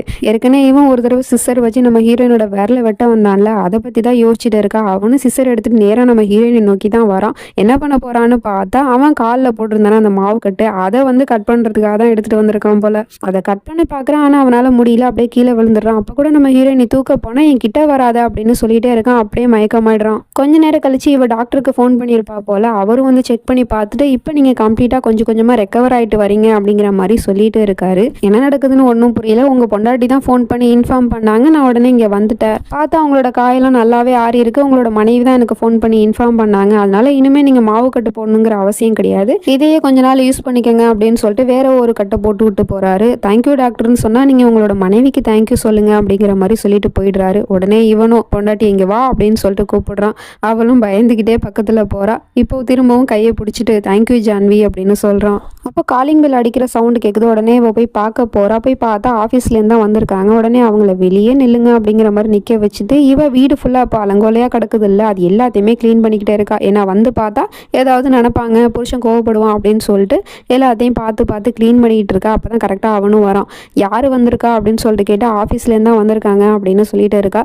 அப்படியா, நான் தான் வர சொன்னேன் அப்படின்னு சொல்லிட்டு இருக்கான். சரிங்க, அவங்க வாசலில் தான் வெயிட் பண்ணிட்டு இருக்காங்க, நான் இதெல்லாம் க்ளீன் பண்ணிவிட்டு அப்புறமா டோரை ஓப்பன் பண்ணுறேன் அப்படின்னு சொன்னதும் சரி சரின்னு அவனும் சொல்லிட்டு பார்த்துட்டு இருக்கான் பொண்டாட்டி இப்படி விழுந்து விழுந்து சுத்தம் பண்ணுறது. அதுக்கப்புறமா சரிங்க எல்லா வேலையும் முடிச்சிட்டேன், இப்போ போய் டோர் ஓப்பன் பண்ணவான்னு கேட்டால் ஓப்பன் பண்ணுவான் அப்படின்னு சொல்கிறான். அவர் தான் வந்திருக்காரு, ஆஃபீஸில் வேலை பார்க்குறவர் வந்து நான் எவ்வளவோ கன்வின்ஸ் பண்ணி பார்த்துட்டேன் சார், ஆனால் அவர் ஒத்துக்க மாட்டேங்கிறாரு, இப்போ என்ன தான் பண்ணுறது அப்படின்னு காலில் விழுந்து மன்னிப்பு கேட்டுட்டு இருக்காரு. அதெல்லாம் எனக்கு தெரியாது, அது உன்னோட தப்பு தான், கான்ட்ராக்டை எப்படி நீ மிஸ் ஆக விட்ட, ஒரு 2 நாள் தான் நான் ஆஃபீஸ்க்கு வரல, அதுக்குள்ளே எவ்வளோ பெரிய ப்ராப்ளமா, இன்னும் கொஞ்ச நாள் நான் வீட்லேயே தங்கிட்டேன்னா அப்புறம் மொத்தமாக ஆஃபீஸே க்ளோஸ் பண்ணிடுவாங்க போல அப்படிங்கிற மாதிரிலாம் திட்டிகிட்டு இருக்கான். அப்படிலாம் இல்லை சார் அப்படின்னு சொல்லிட்டு மன்னிப்பு கேட்டுட்டு இருக்காரு. அப்போ நம்ம ஹீரோயின் ஒரு ஐடியா கொடுக்குறா, ஏன் நம்ம அவங்கள வீட்டுக்கு இன்வைட் பண்ணக்கூடாது, வீட்டுக்கு இன்வைட் பண்ணி அவங்க கிட்ட பேசினா அவங்க சமாதானம் ஆக வாய்ப்பு இருக்குல்ல அப்படிங்கிற மாதிரி சொல்லிட்டு இருக்கா. உன்னோட ஐடியாலாம் தேவையில்ல, நீ இதெல்லாம் மூக்க நுழைக்காத அப்படிங்கிற மாதிரி பொண்டாட்டி ஆஃப் பண்ணி வைக்கிறான். அதுக்கப்புறம் இவன் ஒரு ஐடியா கொடுக்குறான், இங்கே பாரு இப்போ நீ என்ன பண்ணுறேன்னா நான் வீட்டில் இருந்தே அவரை கான்ஃபரன்ஸ் காலில் மீட் பண்ணுறேன், பத்தாவதுக்கு ஒரு ஹோட்டலில் புக் பண்ணேன், அங்கே அவருக்கு டின்னர் கொடுத்துடலாம், அப்போ அங்கே வச்சு எல்லாத்தையும் பேசிக்கலாம் அப்படிங்கிற மாதிரி சொல்லிட்டு இருக்கான். சரின்னு சொல்லிட்டு இவரும் சம்மந்தப்பட்ட ஆளுக்கிட்ட ஃபோன் பண்ணி பேசினா அவர் சுத்தமாக ஒத்துக்க மாட்டாரு போல, என்ன நீங்கள் டேரெக்டாக இன்சல்ட் பண்ணுறீங்களா அப்படிங்கிற மாதிரி சொல்லிட்டு ஃபோனை கட் பண்ணிடுறாரு. இவனுக்கு என்ன பண்ணுறதுனே தெரியல, கோவம் பயங்கரமாக வருது. அப்புறமா நிதானமாக யோசிச்சுட்டு பொண்டாட்டி சொல்கிற ஐடியா தான் கரெக்டாக இருக்கும் அப்படின்னு சொல்லிட்டு, இங்கே பாருமா நீ சொன்னதே செஞ்சிடலாம் அப்படின்னு சொல்லிட்டு அந்த ஆளை வீட்டுக்கு இன்வைட் பண்ணிக்கிட்டு இருக்காங்க. இவரும் சரி சார் நான் அப்படியே பண்ணிடுறேன் அப்படிங்கிற மாதிரி சொல்லிட்டு அங்கேருந்து போயிடுறாரு. அப்புறமா புருஷனை பக்காவாக ரெடி பண்ணிட்டு இருக்கா, ஏன்னா வீட்டுக்கு வராங்கல்ல அதனால. அதுக்கப்புறம் வந்து வாட்ச்மேன் கிட்ட ஒரு லிஸ்ட்டை கொடுத்து இதெல்லாம் போய் வாங்கிட்டு வாங்க அப்படின்னு சொல்லிட்டு வெளியே அனுப்பி வைக்கிறேன். அதே சமயம் இந்த பக்கம் பாட்டியும் பேத்தியும் மல்லிகை கடைக்கு வந்திருக்காங்க போல ஜாமான் வாங்க. அப்போ கூட பாட்டி வந்து பேத்தியை பற்றி தான் யோசிச்சுட்டு இருக்கு. அதே இடத்துக்கு தான் அந்த வாட்ச்மேனும் வந்திருக்காரு காய்கறி வாங்குறதுக்காக. அப்போ காய்கறி முன்ன பின்ன விலை பேசி வாங்கிட்டு இருக்காரு. அப்போ அந்த காய்கறி கடைக்காரவர் சொல்றாரு, என்னப்பா உங்க முதலாளி தான் பணக்காரவராச்சே, எப்படி போய் காசுக்கு கணக்கு பார்க்குறீங்களே அப்படிங்கிற மாதிரிலாம் பேசிட்டு இருக்காரு. காசு கூட பிரச்சனை இல்லை, ஆனால் காய்கறி ஏதாவது மிஸ்டேக்காக இருந்துச்சு அப்புறம் அந்த ஆள் என்னை சும்மா விட மாட்டான், அவன்கிட்ட எந்த அளவுக்கு பணம் இருக்கோ அந்த அளவுக்கு அவன் பைத்தியக்காரன் அப்படிங்கிற மாதிரிலாம் பேசிட்டு இருக்கான். அதெல்லாம் தூரத்துல இருந்து பாட்டியும் பார்த்துட்டு தான் இருக்குது. சரிப்பா நீ இவ்வளோ சொல்றியா அந்த ஆளை பற்றி, அப்புறம் எப்படி அந்த பைத்தியக்காரன்ட்ட ஒரு பொண்ணு குடும்பம் நடத்துறா அப்படிங்கிற மாதிரி கேட்டுட்டு இருக்காரு. அதை ஏன் கேட்குறீங்க, எப்போ பார்த்தாலும் அந்த வீட்டுக்குள்ளே அலறல் சத்தம் கேட்டுட்டு தான் இருக்கும், உள்ளே என்ன நடக்குது அப்படிங்கிறது நமக்கு தெரியாது. ஒரு தடவை கூட நான் அந்த பொண்ணுக்கு ஹெல்ப் பண்ண போனேன், அப்போ அவன் என்னோட கையை கூட உடச்சு விட்டான், அந்த அளவுக்கு அவன் சரியான சைக்கோ அப்படிங்கிற மாதிரிலாம் பேசிட்டு இருக்கான். இதெல்லாம் தூரத்துல இருந்து பாட்டி பார்த்துட்டு ரொம்பவே பயப்படுது. அப்படின்னா பாட்டிக்கு தெரிஞ்சு போயிடுச்சு பேத்தி அங்கே கஷ்டப்பட்டுக்கிட்டு தான் இருக்கா, அவன் நம்ம பேத்தியை கொடுமை தான் படுத்துறான் போல அப்படிங்கிற மாதிரி பார்த்துட்டு இருக்கு. உடனே அவங்கிட்ட வந்து கேட்குது, என்னப்பா நீ இவ்வளோ நேரம் விராஜ் டோப்ராலை பற்றி சொன்னியா, அதெல்லாம் உண்மையானு கேட்டா அப்படிலாம் எதுவும் இல்லையே, நான் வந்து அவரை பற்றி எதுவுமே சொல்ல, அவர் ரொம்ப நல்லவர் அப்படிங்கிற மாதிரி சொல்லிட்டு அங்கேருந்து எஸ்கேப் ஆக பார்க்குறான். பாட்டி பின்னாடியே துரத்திட்டு போகுது. நில்லுப்பா நில்லுப்பான்னு சொன்னால் அவன் அங்கேருந்து ஓடி போயிடுறான். பாட்டியால் பிடிக்க முடியல, இவன் எதுக்காக இப்படி பொய் சொல்லிட்டு போகிறான், அப்படின்னா என்னோட ஜான்வி அங்கே கஷ்டப்பட்டுட்டு தான் இருக்காளா அப்படிங்கிற மாதிரி பாட்டி யோசிக்குது. அதே சமயம் இந்த பக்கம் விராஜோட வீட்டில் கிளைண்ட் எல்லாம் வீட்டுக்கு வந்துட்டாங்க பிஸ்னஸ் விஷயமா பேசுறதுக்காக. வந்தவங்களுக்கு டின்னர்லாம் கொடுத்து நம்ம ஹீரோயின் தான் நல்ல விதமாக கவனிச்சுக்கிறா. அவங்களும் சாப்பிட்டுட்டு பார்த்து பேசிட்டு டீலை ஓகே பண்ணிட்டு போயிடுறாங்க. இது எல்லாத்துக்குமே காரணம் உங்களோட மனைவி தான் சார் அப்படின்னு சொல்லிட்டு அந்த எம்ப்ளாயி சொல்லிட்டு அங்கே இருந்து போயிடுறாரு. அதுக்கப்புறம் நம்ம ஹீரோயினை கூப்பிட்டு, தேங்க்யூ ஜான்வி, நீ கொடுத்த ஐடியானால தான் இன்னைக்கு இந்த கிளைண்ட் வந்து ஒத்துக்கிட்டாரு டீலை ஓகே பண்ணுறதுக்கு அப்படிங்கிற மாதிரி சொல்லி பேசிட்டு இருக்கான். அதே சமயம் பாட்டி வீட்டில் வந்து பையன்கிட்ட எல்லா உண்மையும் போட்டு உழைச்சிடுது. இந்த மாதிரி வாட்ச்மேன் வந்து அந்த விராஜ் டோப்ரால் பற்றி ரொம்பவே மோசமாக பேசினாப்பா, நம்மளோட ஜான்வி அங்கே ரொம்ப கஷ்டப்பட்டுட்டு இருக்கா அவங்கிட்ட அப்படிங்கிற மாதிரிலாம் சொல்லிக்கிட்டு இருக்கா. ஆனால் அவர் சுத்தமாக அதை நம்பவே இல்லை. என்னம்மா நீங்கள் பேசிட்டு இருக்கீங்க, அந்த வீட்டில் வேலை பார்க்குற வேலைக்காரன் சொன்னாங்கிறதுக்காக நம்மளோட மாப்பிள்ளையை நீங்கள் சந்தேகப்படுறீங்களா, நம்ம தான் கண்ணால் பார்த்தோமே நம்மளோட பொண்ணு அவர் எவ்வளோ தங்கத்தட்டில் வச்சு தாங்குறாரு, நல்ல விதமாக பார்த்துக்கிறாரு, அப்புறம் ஏம்மா நீங்கள் இப்படிலாம் யோசிக்கிறீங்க அப்படிங்கிற மாதிரி கேட்குறாரு. அது இல்லைப்பா, அப்புறம் ஏன் அந்த வாட்ச்மேன் அப்படி சொல்லணும்னு வேற கேட்குறாங்க. இங்கே பாருங்கம்மா, இந்த மாதிரி பெரிய இடத்துல வேலை பார்க்குற வேலைக்காரவங்க முதலாளியை பற்றி தப்பாக பேசுறது சகஜம்தான், அதெல்லாம் போட்டு டென்ஷன் ஆகிட்டு இருக்கீங்களே, நம்ம தான் கண்ணால் பார்த்தோமே, நம்ம கண்ணால் பார்த்தது மட்டும் தான் நிஜம், மற்றபடி அவன் சொல்கிறதெல்லாம் நீங்கள் காதில் வாங்கிக்காதீங்க, அது உண்மை கிடையாது அப்படிங்கிற மாதிரி சொல்லிட்டு அங்கேருந்து போயிடுறாரு. ஆனால் பாட்டியால் அதை ஒத்துக்கவே முடியல. என்னதான் சொன்னாலும் சரி என்னோட பேத்தி அங்கே கஷ்டப்பட்டுட்டு தான் இருக்கா அப்படிங்கிற மாதிரி யோசிச்சுட்டு இருக்கு. இதெல்லாம் தூரத்துல இருந்து தங்கச்சிக்காரி பார்த்துட்டு, அந்த வேலைக்காரனுக்கு எவ்வளோ திமிரு, நம்ம மாமாவை பற்றியே இப்படி தப்பு தப்பாக சொல்லிட்டு இருக்கானே ஊர் ஃபுல்லாக, இதை சும்மா விடக்கூடாது, இப்போவே இந்த விஷயத்தை பற்றி மாமா கிட்ட சொல்லி ஆகணும் அப்படின்னு சொல்லிட்டு கால் பண்ணி மாமங்காரன்ட்ட எல்லா விஷயத்தையும் சொல்லிவிடுறான். அவனும் அப்படியா அப்படிங்கிற மாதிரி கேட்டுட்டு ஃபோனை கட் பண்ணிடுறான். அந்த வாட்ச்மேன் என்ன பண்ண போறான்னு தெரியல. பொண்டாட்டி கிட்ட போய் நம்ம ஐஸ்கிரீம் சாப்பிட போகலாமான்னு கேட்குறான். இந்த நேரத்துலையான்னு கேட்டால் ஆமாம் இந்த நேரத்தில் தான், ஏன் எப்போ சாப்பிட்டா என்ன, சரி நீ போய் ரெடி ஆயிரு நான் இந்த வந்துடுறேன் அப்படின்னு சொல்லிட்டு கோவத்தோடு அங்கேருந்து நடந்து போகிறான். அநேகமாக அந்த வாட்ச்மேனை தான் ஒரு வழி பண்ண போகிறான் போல. அது தெரியாமல் இந்த வாட்ச்மேன் வந்து ரேடியோவில் பாட்டு கேட்டுட்டு இருக்கான். அப்போ கரெக்டாக விராஜ் வந்துடுறான். அவனை பார்த்ததுமே அவன் பயந்து தான் நடுங்கிறான். உண்மை தெரிஞ்சு போயிடுச்சோ அப்படின்னு மன்னிப்பு வேற கேட்குறான். என்னை மன்னிச்சிடுங்க சார், என்னை எதுவும் பண்ணிடாதீங்க அப்படின்னு மன்னிப்பு கேட்டால் அவன் வில்லத்தனமாக சிரிச்சிட்டு இருக்கான். என்ன பண்ணா இது பண்ணான்னு தெரியல. அப்படியே சீனை கட் பண்ணால் காருக்கிட்ட வெயிட் பண்ணிட்டு இருக்கான் பொண்டாட்டிக்காக. அவளும் எல்லா வேலையும் முடிச்சுட்டு நடந்து வந்துட்டு இருக்கா. அப்ப இவன் சொல்றான், "இன்னைக்கு நான் டிரைவ் பண்ண போறது கிடையாது. நீ தான் டிரைவ் பண்ண போற" அப்படின்னு சொல்லிட்டு இருக்கான். ஆனா எனக்கு டிரைவ் பண்ண தெரியாதுங்க அப்படின்னு சொல்றா. "வா நான் கத்து தரேன்" அப்படின்னு சொல்லிட்டு பொண்டாட்டிய கார் ஓட்ட சொல்லிட்டு இருக்கான். அவளும் தட்டு தடுமாறி ஓட்டிக்கிட்டு இருக்கா. "என்னால முடியலங்க, எனக்கு ஓட்ட தெரியாது" அப்படின்னு சொன்னா, "ரிலாக்ஸ் ஜான்வி, நான் தான் உன் பக்கத்துல இருக்கேன்ல, எதுக்காக நீ பயப்படுற? நான் சொல்ற மாதிரியே ஓட்டு" அப்படின்னு சொன்னதும் அவளும் தட்டு தடுமாறி ஓட்டிக்கிட்டு இருக்கா. அதுல அங்கேயும் இங்கேயும் வேற வண்டி போயிட்டு இருக்கு. நேரா கூட போகல. அப்புறம் அப்படி இப்படின்னு ஓட்டி கரெக்டா அந்த ஐஸ்கிரீம் ஷாப்க்கும் வந்துடுறாங்க. "பரவாயில்லையே ஜான்வி, நீ ரொம்ப நல்லா டிரைவ் பண்ண" அப்படின்னு சொல்லிட்டு பொண்டாட்டிக்கு ஐஸ்கிரீம்லாம் வாங்கி கொடுத்து பேசிட்டு இருக்கான். அவளும் ரொம்பவே சந்தோஷப்படுறா. அதுக்கப்புறம் 2 பேரும் ஒண்ணா வீட்டுக்கும் வந்துடுறாங்க. நம்ம ஹீரோயினை முன்னாடி அனுப்பி வச்சுட்டு, "என்னோட ஃபோனு கார்ல மாட்டிக்கிச்சும்மா, நான் அதை எடுத்துட்டு வரேன், நீ போ" அப்படின்னு சொல்லிட்டு பொண்டாட்டிய மட்டும் முன்னாடி அனுப்பி வைக்கிறான். அப்புறம் பார்த்தா இவன் நேரா போய் கார் டிக்கி ஓப்பன் பண்ணி பார்க்குறான். அதில பார்த்தா அந்த வாட்ச்மேன கட்டி போட்டு வச்சிருக்கான் போல கார் டிக்கி உள்ள. "எப்படிப்பா இருந்துச்சு டிரைவிங்லாம்? நல்லா சூப்பரா என்ஜாய் பண்ணியா? இன்னைக்கு நைட்டு நீ இங்கேயே தூங்கு" அப்படின்னு சொல்லிட்டு இருக்கான். "சார் சார் என்னை விட்டுருங்க" அப்படின்னு சொல்லிட்டு அவன் கெஞ்சிக்கிட்டு இருக்கான். "இல்லை இல்லை, நீ நைட்டு இன்னைக்கு இங்கே தான் தூங்குற. உன்னை நான் என்ன பண்ணலான்னு காலையில் யோசிக்கிறேன்" அப்படின்னு சொல்லிட்டு டிக்கியை லாக் பண்ணிட்டு அங்கேருந்து போயிட்டு இருக்கான். அப்போ பொண்டாட்டி மேலே இருக்கிற பாசத்துலலாம் டிரைவ் பண்ண சொல்லலை, இவனுக்கு ஒரு தண்டனை கொடுக்கணும் அப்படிங்கிறதுக்காக தான் அப்படி அந்த வண்டியை குளிக்க குளிக்க ஓட்டிகிட்டு இருக்கும் போது இவனும் ரிலாக்ஸ் ஜான்வி அப்படின்னு சொல்லிட்டு வண்டியை ஓட்ட சொல்லிட்டு இருந்திருக்கான் போல. இப்போ மார்னிங் ஆயிடுச்சு. காலங்காத்தாலே ஒரு வேலைக்காரன் வந்து அந்த இன்னொரு வாட்ச்மேன் இருக்கான்ல, அவனோட பேரை சொல்லி கூப்பிட்டுட்டு இருந்தா, அந்த இடத்துல வந்து டோர் ஓப்பன் பண்ணுறது ஹீரோ தான். அவன் வந்து ஓப்பன் பண்ணிட்டு இருக்கான். என்ன முதலாளி வந்து ஓப்பன் பண்ணிட்டு போறாரு கேட்டை, அந்த தேஜ் எங்கே போனா அப்படிங்கிற மாதிரி யோசிச்சுட்டு இருக்கான். அதே சமயம் நம்ம ஹீரோயினி புருஷங்காரன் ஆஃபீஸ்க்கு போகிறான் அப்படின்னு சொல்லிட்டு தயிரெல்லாம் கொண்டு வந்து ஊட்டி விட்டுட்டு இருக்கா. நல்லபடியாக பார்த்து போயிட்டு வாங்க அப்படின்னு சொல்லிட்டு. "சரிம்மா, நான் பார்த்து போயிட்டு வரேன், நீ வீட்டுக்கு போ" அப்படின்னு சொல்லிட்டு பொண்டாட்டியை அனுப்பி வைக்கிறான். அதுக்கப்புறம் அந்த டிக்கியை ஓப்பன் பண்ணி பார்த்தா அந்த வாட்ச்மேன் வந்து அங்கே தூங்கிட்டு இருக்கான் நல்லா. "என்னப்பா நைட்டு நிம்மதியாக தூங்குனியா? எப்படி இந்த இடம் நல்லா வசதியாக இருந்துச்சா?" அப்படிங்கிற மாதிரி கேட்டுட்டு இருக்கான். "சார் சார் என்னை மன்னிச்சு விட்டுடுங்க" அப்படின்னு சொன்னான். கேட்பானா கேட்க மாட்டான். அதே சமயம் பாட்டி நேராக பேத்தியை தேடி வீட்டுக்கே வந்துடுது. அது தெரியாம இவன் இங்கே டிக்கியை ஓப்பன் பண்ணி பேசிட்டு இருக்கான். அப்படியே கொஞ்சம் கொஞ்சமாக நடந்து வந்துடுது. கரெக்டாக பாட்டி அங்கே வர்றதுக்குள்ள இவன் டிக்கியை க்ளோஸ் பண்ணிடுறான். திரும்பி பார்த்தா பாட்டி நிற்கிது. பார்த்துட்டு பயந்து போயிடுறான். ஷாக் ஆகிடுறான். "பாட்டி, இங்கே எப்படி வந்தீங்க?" அப்படின்னு சொல்லிட்டு கேட்டால், "ஏன் வரக்கூடாதா?" அப்படின்னு சொல்லிட்டு கேட்குது. "இல்லை இல்லை பாட்டி." "என்ன பாட்டி, காலங்காத்திலே வந்திருக்கீங்களே?" அப்படின்னு சொல்லிட்டு தான் கேட்டேன். "ஏன், நான் இப்போ இங்கே வந்ததில் உனக்கு சந்தோஷம் இல்லையா?" "சரிப்பா, நான் என்னோட பேத்தியை பார்க்கறதுக்காக தான் வந்தேன்." "எங்கே ஜான்வின்னு?" கேட்டால், "அவள் வீட்டில் இல்லை" அப்படின்னு பொய் சொல்லிடுறான். "எங்கே போனா? அதுவும் காலங்காத்தாலே எங்கே போனா?" அப்படின்னு சொல்லிட்டு கேட்டால், "அவள் கோயிலுக்கு போயிருக்கா." "சரி வாங்க பாட்டி, நான் உங்களை வீட்டில் விட்டுறேன்" அப்படின்னு சொல்லிட்டு துரத்தி விட தான் பார்க்குறான். "ஏன் நான் வீட்டுக்கு போகணும்? அவள் வரட்டும், அவள் வந்ததுக்கு அப்புறமே நான் போகிறேன் பொறுமையாக, நான் அது வரைக்கும் இங்கேயே இருக்கேன்" அப்படின்னு சொன்னால், "அதெல்லாம் இல்லை பாட்டி, நீங்கள் இவ்வளோ நேரம் தான் இங்கேயே இருப்பீங்க, வாங்க வாங்க, நானே உங்களை கொண்டு போய் ட்ராப் பண்ணுறேன்" அப்படிங்கிற மாதிரி சொல்லி அழைச்சிட்டு போகிறான் வலுக்கட்டாயமாக காருக்குள்ளே ஏற்றி. பாட்டி என்னதான் சொன்னாலும் அவன் கேட்க மாட்டேங்கிறான். "இங்கே பாருங்க பாட்டி, நீங்கள் வயசான காலத்தில் அங்கேயும் இங்கேயும் அலையிறதுலாம் நல்லது கிடையாது. ஏதாவது ஒன்று ஆச்சு, ஆக்சிடென்ட் ஆகி மேலே போயிட்டிங்கன்னா என்ன பண்ணுறது" அப்படிங்கிற மாதிரி பாட்டியே மறைமுகமாக மிரட்டிட்டு இருக்கான். பாட்டியே கொஞ்சம் நேரத்தில் பயந்து போயிடுது. அதுக்கப்புறம் பாட்டியை அங்கேருந்து கூட்டிகிட்டு போயிடுறான். அப்புறம் கொஞ்ச நேரத்தில் நம்ம ஜான்வி வீட்டில் இருக்கிற துணியெல்லாம் மடித்து அலிமாரில் வச்சுட்டு இருக்கா. அப்போ பார்த்தா அவள் கையில் போட்டிருந்த அந்த வாட்ச் வந்து கலண்டு விழுந்துருது, உடஞ்சி போயிடுச்சு போல். அதை வந்து நம்ம ஹீரோயினி சரி பண்ணிட்டு உட்காந்துருக்கா. அப்போ இவன் அதெல்லாம் வந்து ஆஃபீஸில் உட்காந்து பார்த்துட்டு இருக்கான் கேமரா மூலமாக. உடனே பொண்டாட்டிக்கு கால் பண்ணுறான். "என்ன பண்ணுற ஜான்வின்னு?" கேட்டால், "நான் சும்மா தான் இருக்கேன்" அப்படிங்கிற மாதிரி சொல்லிட்டு இருக்கா. "சரி ஓகே, நான் உனக்காக ஒரு gift பண்ணலான்னு இருக்கேன், உனக்கு என்ன வேணும் கேளு" அப்படின்னு வேற கேட்குறான். "என்ன இப்போ திடீர்னு கிஃப்ட்டு? எனக்கு எதுவும் வேணாங்க" அப்படின்னு சொல்லிடுறா. "என்ன பேசிகிட்டு இருக்க ஜான்வி? அவள் புருஷன்கிட்ட என்னெல்லாம் கேட்குறா தெரியுமா? நீ என்னன்னா உன்னோட புருஷன்கிட்ட கேட்குறதுக்கே தயங்கிட்டு இருக்க. என்கிட்ட எது வேணாலும் கேளு, நான் உனக்கு வாங்கி தரேன்" அப்படின்னு சொல்லிட்டு இருக்கான். ஆனால் எதுவுமே எனக்கு வேணாங்க அப்படின்னு சொல்லிடுறா. "சரி ஓகே, நானே உனக்காக ஒரு பெஸ்ட்டு கிஃப்ட் கொடுக்குறேன். என்ன கொடுக்கலாம் என்ன கொடுக்கலாம் அப்படின்னு சொல்லிட்டு யோசிச்சுட்டு, ஒரு புதுசாக ஒரு வாட்ச் ஒன்று வாங்கிக்கோ" அப்படின்னு சொல்கிறான். உடனே நம்ம ஹீரோயினுக்கு பயங்கரமான ஷாக்கு. "என்னது இது? இப்போ தான் இங்கே வாட்ச் உடஞ்சிச்சு, அடுத்த நிமிஷமே புருஷன் வாட்ச் வாங்கிக்க சொல்கிறானே" அப்படிங்கிற மாதிரி முழிச்சிட்டு இருக்கா. அவனும் சொல்கிறான், "இங்கே பாருமா, நீ இப்போ என்ன பண்ணுறன்னா, ஒரு நல்ல வாட்சாக ஒன்று வாங்கிக்கோ. டிரைவர் ஒன்று கூட்டிகிட்டு போவார், அவர் கூட போயிட்டு வா. அப்புறம் நீ காசை பற்றிலாம் கவலைப்படணுங்கிற அவசியம் கிடையாது. அங்கே போய் என்னோட பேரை மட்டும் சொன்னால் போதும்" அப்படிங்கிற மாதிரிலாம் சொல்லிட்டு இருக்கான். இவளுக்கு ரொம்ப சந்தோஷம். உடனே ரெடியாகி காரில் ஏறி போயிட்டு இருக்கா. அவன் சொன்ன அந்த வாட்ச் கடைக்கும் வந்துட்டா. அங்கே போனால் இவளுக்கு பயங்கரமான மரியாதை கொடுத்துட்டு இருக்காங்க. விராஜ் டோப்ராலோட மனைவியா, "வாங்க வாங்க, உங்களுக்காக தான் வெயிட் பண்ணோம்" அப்படி இப்படின்னு சொல்லிட்டு நிறைய வாட்ச் காட்டிகிட்டு இருக்காங்க. டைமண்டு, கோல்டு அப்படி இப்படின்னு. ஆனால் இவ்வளோ காஸ்ட்லியாலாம் எனக்கு வேணாம், சிம்பிளாக கொடுங்க அப்படிங்கிற மாதிரி கேட்டுட்டு இருக்கா. சிம்பிளாக ஒரு வாட்ச் காட்டுறாங்க. சரி, இதோட விலை என்னன்னு கேட்டால் 3 லட்சம்னு சொல்கிறாங்க. "என்ன 3 லட்சம்னு சொல்கிறீங்க? ஒரு வாட்சோட விலை இவ்வளோலாம் வேணாம், எனக்கு கம்மியாக காட்டுங்க" அப்படிங்கிற மாதிரி சொல்லிட்டு இருக்கா. "என்ன பேசிகிட்டு இருக்கீங்க? நீங்கள் விராஜ் டோப்ராலோட மனைவி, காசை பற்றிலாம் யோசிக்காதீங்க.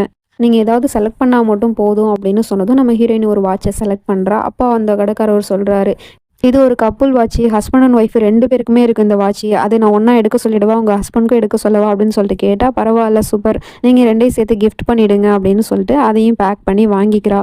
வெளியே வந்து பார்த்தா இவ வந்த கார் ரிப்பேர் ஆகி கிடக்குது. டிரைவர் வந்து சரி பண்ணிட்டு இருக்காரு. என்னாச்சுன்னு கேட்டா, அந்த மாதிரி கார் ரிப்பேர் ஆயிடுச்சு மேடம் அப்படின்னு சொல்லிட்டு இருக்கான். இப்போ என்ன பண்றது அப்படின்னு யோசிச்சுட்டு இருக்கா. அப்ப தூரத்துல இருந்து இதெல்லாம் விராஜ் ஒரு ஆள் பார்த்துட்டு தான் இருக்கான். அப்ப பொண்டாட்டி ஆல்ரெடி பிக்கப் பண்ணிக்கணும் அப்படிங்கிறதுக்காகவே வந்து வெயிட் பண்ணிட்டு இருக்கான் போல. கரெக்டா காரை விட்டு இறங்குறான். அப்ப அந்த இடத்துக்கு பார்த்தா நம்ம ஹீரோயினோட ஃப்ரெண்டுக்காரன் வந்துடுறான். அவனை பார்த்ததும் இவன் காருக்குள்ளேயே போய் உட்காந்துக்கிறான். அங்க என்ன நடக்குது ஏது நடக்குதுன்னு தூரத்துல இருந்தே பார்த்துட்டு இருக்கான் எல்லாத்தையும். என்ன ஜான்வி நீ இங்க நிக்கிற அப்படின்னு சொல்லிட்டு கேட்டா, என்னோட கார் ரிப்பேர் ஆயிடுச்சு அப்படின்னு சொல்றா. சரி வா நான் உன்னை ட்ராப் பண்றேன் அப்படின்னு சொல்லிட்டு கூப்பிடுறான். இல்ல நான் எப்படியாவது போய்க்கிறேன், நான் டாக்ஸி பிடிச்சி போய்க்கிறேன் அப்படின்னு சொல்றா. அட உனக்கு தெரியாதா இன்னைக்கு டாக்ஸி ஃபுல்லா ஸ்ட்ரைக், அதனால எந்த டாக்ஸியும் வராது, நானே உன்னை ட்ராப் பண்றேன் அப்படின்னு சொல்லி கூப்பிட்டுட்டு இருக்கான். ஆனா நம்ம ஹீரோயினி போகிறதுக்கு யோசிக்கிறா. ஏன்னா இவனை கண்டாலே நம்ம புருஷனுக்கு பிடிக்காது. இப்போ இவனோட கார்ல போய் நம்ம வீட்டில் இறங்குனோன்னா அதை பார்த்தாருன்னா கண்டிப்பாக கோவப்படுவாரு அப்படிங்கிற மாதிரி யோசிச்சுட்டு இருக்கான். ஆனால் அவன் சடனா நம்ம ஹீரோயினி கையை பிடிச்சி இழுத்து கூட்டிட்டு போயிட்டு இருக்கான். இதெல்லாம் தூரத்துல இருந்து பாக்குற இவனுக்கு செம கோவம் வந்துருது. அது எப்படி என்னோட பொண்டாட்டி கையை இன்னொருத்தவன் பிடிக்கலாம் அப்படிங்கிற மாதிரியே பார்த்துட்டு இருக்கான். அவனும் நம்ம ஹீரோயினை கார்ல ஏற்றி கூட்டிட்டு போயிட்டான். அங்கிருந்து அவனும் பின்னாடியே ஃபாலோ பண்ணிட்டு போறான். அது தெரியாம 2 பேரும் வீட்டுக்கும் வந்துடுறாங்க. நம்ம ஜான்வி அவன்கிட்ட தேங்க்யூ சொல்லிட்டு அங்கிருந்து போக பாக்குறான். ஆனா இவன் டக்குன்னு போய் ஸ்டாப் பண்ணி, என்ன ஜான்வி உன்னை வீடு வரைக்கும் கொண்டு வந்து விட்டுருக்கேன், நீ ஜஸ்ட் தேங்க்யூ மட்டும் சொல்லிட்டு போறியா, வீட்டுக்கு கூப்பிட்டு காஃபி போட்டு தர மாட்டியா அப்படிங்கிற மாதிரி கேட்டுட்டு இருக்கான். இல்லை அது வந்து அப்படின்னு இவன் ரொம்பவே பயப்படுறா. ரிலாக்ஸ் ஜான்வின்னு சொல்லிட்டு கையை பிடிச்சி பேசிட்டு இருக்கான். நான் சும்மா காமெடி தான் பண்ணேன், ஆனால் நெக்ஸ்ட் டைம் உன் வீட்டுக்கு வரேன் அப்படின்னு சொல்லிட்டு குட் பை சொல்லிட்டு அங்கே இருந்து போகிறான். இதெல்லாம் தூரத்தில் இருந்து புருஷங்காரன் பார்த்துட்டு தான் இருக்கான். இவனுக்கு பயங்கர கோவம் வருது. இப்போ நைட் ஆகிடுது. நம்ம ஹீரோயினி புருஷனுக்காக அவ கையாலே ஒரு கேக் ரெடி பண்ணியிருக்கா. அதை கொண்டு வந்து வச்சது மட்டும் இல்லாமல் புருஷனுக்காக ஒரு கிஃப்ட் வாங்கிட்டு வந்தால வாட்சி, அதையும் கொண்டு வந்து வச்சுட்டு புருஷனுக்கு சர்ப்ரைஸ் பண்ணலாம் அப்படின்னு சொல்லிட்டு வெயிட் பண்ணிட்டு இருக்கா. அதே மாதிரியே புருஷங்காரனும் வரான். ஆனால் ரொம்பவே கோவத்தோட வரான். இவ பாட்டுக்கே பேசிட்டு இருக்கா. என்னாச்சுங்க இன்னைக்கு ஆஃபீஸ் எப்படி போச்சு அப்படி இப்படின்னு கேட்டால் அவன் எந்த பதிலுமே சொல்ல மாட்டேங்கிறான். நேராக வந்து சோஃபாவில் வந்து உட்காந்துருக்கான். நம்ம ஹீரோயினி அவனுக்காக ஒரு வாட்ச் வாங்கினால அந்த வாட்சை காமிக்கிறான். ஆனால் அவன் அதை பார்க்க கூட இல்லை. அப்புறம் இவளே அந்த வாட்சை வந்து புருஷனுக்கு போட்டும் விட்டுட்டு இருக்கா. இவனுக்கு பொண்டாட்டி கையை தொடும் போதெல்லாம் அவன் வந்து பொண்டாட்டி கையை பிடிச்சான்ல, அதுதான் திரும்ப திரும்ப ஞாபகத்துக்கு வந்துட்டே போயிட்டே இருக்கு. உடனே பொண்டாட்டி கையை பிடிச்சி, இந்த கையை தானே அவன் தொட்டான், இங்கே தானே அவன் தொட்டான் அப்படின்னு வேற கேட்குறான். இவளுக்கு ஒன்றும் புரியல. என்னாச்சுங்க ஏங்க அப்படி பேசுறீங்க அப்படின்னு சொல்லிட்டு கேட்டா, நீ வாயை மூடு, போய் சொல்றியா என்கிட்ட, அவன் உன்னை தொட்டான்ல, உன்னை தொட்டு தொட்டு பேசினான்ல, அப்புறம் உனக்கு எவ்வளோ திமிரு இருந்தா நீ அவன் காரில் ஏறிட்டு வருவ அப்படின்னு சொல்லிட்டு அவளை கீழே தள்ளி விட்டது மட்டும் இல்லாமல் அவன் பெல்ட் போட்டிருக்கானு அதையும் கலட்டி பொண்டாட்டியை தாறுமாற அடிச்சுக்கிட்டு இருக்கான். ரொம்பவே கொடுமைப்படுத்துறான் அடிச்சு. அப்படிலாம் எதுவும் இல்லைங்க, நீங்கள் தப்பாக புரிஞ்சுட்டு இருக்கீங்க அப்படின்னு அழுதுகிட்டே சொல்கிறா. என்கிட்டே நீ போய் சொல்றியா, அவன் உன்னை தொட்டு தொட்டு பேசும்போது நீ விலகி வந்திருக்க வேண்டியதானே, அப்போ நீ அவனுக்கு கம்பெனி கொடுத்துட்டு இருந்திருக்க, காரில் வேற உன்னை அழைச்சிட்டு வந்தான்ல, அந்த காரில் உன்னை வச்சு அவன் என்னெல்லாம் பண்ணானோ எனக்கு எப்படி தெரியும், நீ என்னை ஏமாத்துறியா, உன்னோட புருஷனுக்கே நீ துரோகம் பண்றியா அப்படின்னு சொல்லிட்டு நம்ம ஹீரோயினோட தலைமுடியை பிடிச்சி தரன்னு ரூம்ல இழுத்துட்டு வந்தது மட்டும் இல்லாமல் அவளோட கையையும் காலையும் கட்டி போட்டு பெட்ல படுக்க வச்சுட்டு அதுக்கப்புறமா இவன் டோரை போய் லாக் பண்ணிடுறான்.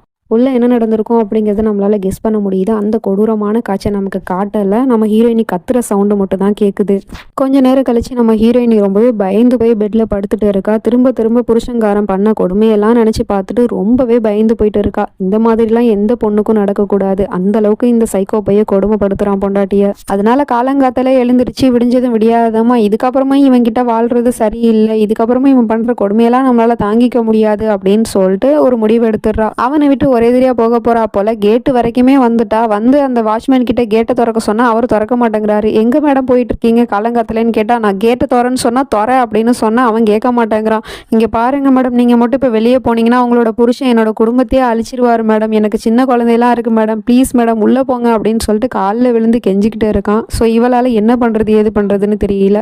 அந்த கேட்டுக்கு அந்த பக்கம் இவளுக்கான சுதந்திரமான ஒரு வாழ்க்கை இருக்கு. அப்படியே திரும்பி இந்த பக்கம் பார்த்தா நரக வேதனையை ஒவ்வொரு நாளும் அனுபவிக்கிற இந்த வீடு இருக்கு. எதை தேர்ந்தெடுக்கிறதுன்னு தெரியாம நம்ம ஹீரோயினி குழம்பிட்டு இருக்கா. அப்போ வாட்ச்மேன் வேற காலில் விழுந்து கதறிட்டு இருக்கான், ப்ளீஸ் மேடம் உள்ள போங்க அப்படின்னு. அதனால நம்ம ஹீரோயினி நம்மளோட சுயநலத்துக்காக இன்னொரு குடும்பத்தோட வாழ்க்கையை நம்ம அழிச்சிடக்கூடாது அப்படின்னு சொல்லிட்டு திரும்ப அந்த நரக வேதனை கொடுக்குற அதே வீட்டை நோக்கி போயிட்டு இருக்கா. அங்க போய் பார்த்தா புருஷங்காரன் இன்னும் தூங்கிட்டு தான் இருக்கான். சரி வீட்டை விட்டு தான் வெளியே போக முடியாது, நமக்கு நடந்த இந்த கொடுமையாவது நம்ம வீட்டுல சொல்லிடுவோம் அப்படின்னு சொல்லிட்டு போனை அவனுக்கு தெரியாம எடுத்து பேசலாம் அப்படின்னு சொல்லிட்டு போனை மெதுவா போய் எடுக்கிறா. வீட்டுக்கு தான் கால் பண்றா. பாட்டி தான் போனை எடுக்குது. ஹலோ ஜான்வி அப்படின்னு சொல்லிட்டு பாட்டி கேட்குது. இவ பேசுறதுக்குள்ள பின்னாடி புருஷங்காரன் தூக்கத்துல அந்த பக்கமும் இந்த பக்கமும் பிறண்டுட்டு இருக்கான். ஸோ பயந்து போய் போனை அப்படியே கட் பண்ணிடுறா. இவளுக்கு என்ன பண்றது ஏது பண்றதுனே தெரியல. புருஷங்காரன் முழிச்சிட்டாலும் பிரச்சனை தானே அப்படின்னு சொல்லிட்டு போனை எடுத்த இடத்துல தூக்கி வச்சிடுறா. ஆனா அந்த பக்கம் பாட்டி குழம்பு போயிருக்கு. எதுக்காக ஜான்வி போன் பண்ணிட்டு பேசாமலே கட் பண்ணிட்டா அப்படிங்கிற மாதிரி யோசிச்சுக்கிட்டு இருக்கு. அதுக்கப்புறம் சரின்னு சொல்லிட்டு நம்ம ஹீரோயினியும் குளிக்கிறதுக்காக போயிடுறா. ஷவர்ல போய் குளிச்சுட்டு இருக்கா. அப்பவும் புருஷன் பண்ண கொடுமையெல்லாம் தான் ஞாபகத்துக்கு வருது. இப்போ நம்ம ஹீரோயினி தன்னைத்தானே வெறுக்க ஆரம்பிச்சு ஆரம்பிச்சிட்டா. அவளுக்கே அவளை பார்த்தா ரொம்பவே அருவருப்பா இருக்கு போல. உடம்பெல்லாம் போட்டு தேய்ச்சிக்கிட்டு அப்படி இப்படின்னு அழுதுகிட்டே குளிச்சுட்டு இருக்கா. அதே சமயம் தூங்கிட்டு இருக்கிற புருஷங்காரனும் எழுந்திரிச்சிடறான். எழுந்திரிச்சு பார்க்கும்போது ஃபோனை பார்க்குறான். ஃபோனு வச்ச இடத்துல கரெக்டாக இல்லை. ஏன்னா இவனுக்கு தான் ஓசிடி ப்ராப்ளம் இருக்குல்ல. ஸோ நைட்டு வச்ச மாதிரி ஃபோன் இல்லையே, இப்போ ஃபோன் மாறி இருக்கே அப்படின்னு சொல்லிட்டு அந்த ஃபோனை எடுத்து பார்க்குறான். ஃபோனை எடுத்து பார்த்துட்டு கால் ஹிஸ்ட்ரியை பார்த்தா அதில் பாட்டிக்கு இவ ஃபோன் பண்ணியிருக்கான்னு தெரிஞ்சு போயிடுச்சு. அதை பார்த்ததுமே அவனுக்கு ரொம்ப கோவம் வருது. எவ்வளோ திமிரு இருந்தால் அவள் கால் பண்ணியிருப்பா அப்படிங்கிற மாதிரியே கோவத்தோடு உட்காந்துருக்கான். அப்போ தான் நம்ம ஹீரோயினையும் குளிச்சுட்டு வெளியே வரா. புருஷங்காரன் இவ்வளோ கோவமாக இருக்கிறத பார்த்துட்டு நம்ம ஹீரோயினி பயந்து போயிருக்கா. ஏன்னா கையில் ஃபோனை வேறு வச்சிருக்கான் இல்லையா. ஸோ ஃபோன் பண்ணது தெரிஞ்சிருச்சு போல அப்படிங்கிற மாதிரியே பயந்துட்டு இருக்கா. அவனும் ஃபோனை தூக்கி போட்டுட்டு அங்கே நைட்டு அடிச்சான்ல அந்த பெல்ட் இன்னுமே அங்கே தான் கிடக்குது போல. அந்த பெல்ட்டையும் கையில் எடுத்துக்கிட்டு அவகிட்ட நெருங்கி வந்துட்டு இருக்கான். இவ ரொம்பவே பயப்படுறா. பயத்தில் அப்படியே தள்ளி பின்னாடி போனா அவன் டக்குன்னு கையை பிடிச்சி ஸ்டாப் பண்ணுறான். என்னாச்சுமா ஜான்வி, உனக்கு ரொம்ப வலிக்குதா? நான் உன்னை நைட்டு ரொம்ப அடிச்சிட்டேன்லச்சே, நான் எதுக்காக இப்படிலாம் பண்ணேன்னு எனக்கே தெரியல. உங்ககிட்ட ரொம்ப மோசமாக நடந்துக்கிட்டேன். அதுக்காக நீ எனக்கு தண்டனை கொடுத்தே ஆகணும். இந்த இதை புடி, இதால் என்னை அடி அப்படின்னு சொல்லிட்டு அந்த பெல்ட்டை பொண்டாட்டி கையில் கொடுக்குறான். என்ன இவன் பைத்தியம் மாதிரி பேசுகிறானே அப்படின்னு நம்ம ஹீரோயினி முழிச்சிட்டு இருக்கா. அடி ஜான்வி அடி, எனக்கு தண்டனை கிடைச்சே ஆகணும்ல. நான் உன்னை ரொம்ப மோசமாக ட்ரீட் பண்ணிட்டேன். அதுக்காக எனக்கு தண்டனை கிடைச்சே ஆகணும். அடி ஜான்வின்னு சொன்னால் என்ன பண்ணிட்டு இருக்கீங்க நீங்கள்? நானும் அடிக்க மாட்டேன் அப்படின்னு சொல்லிடுறா.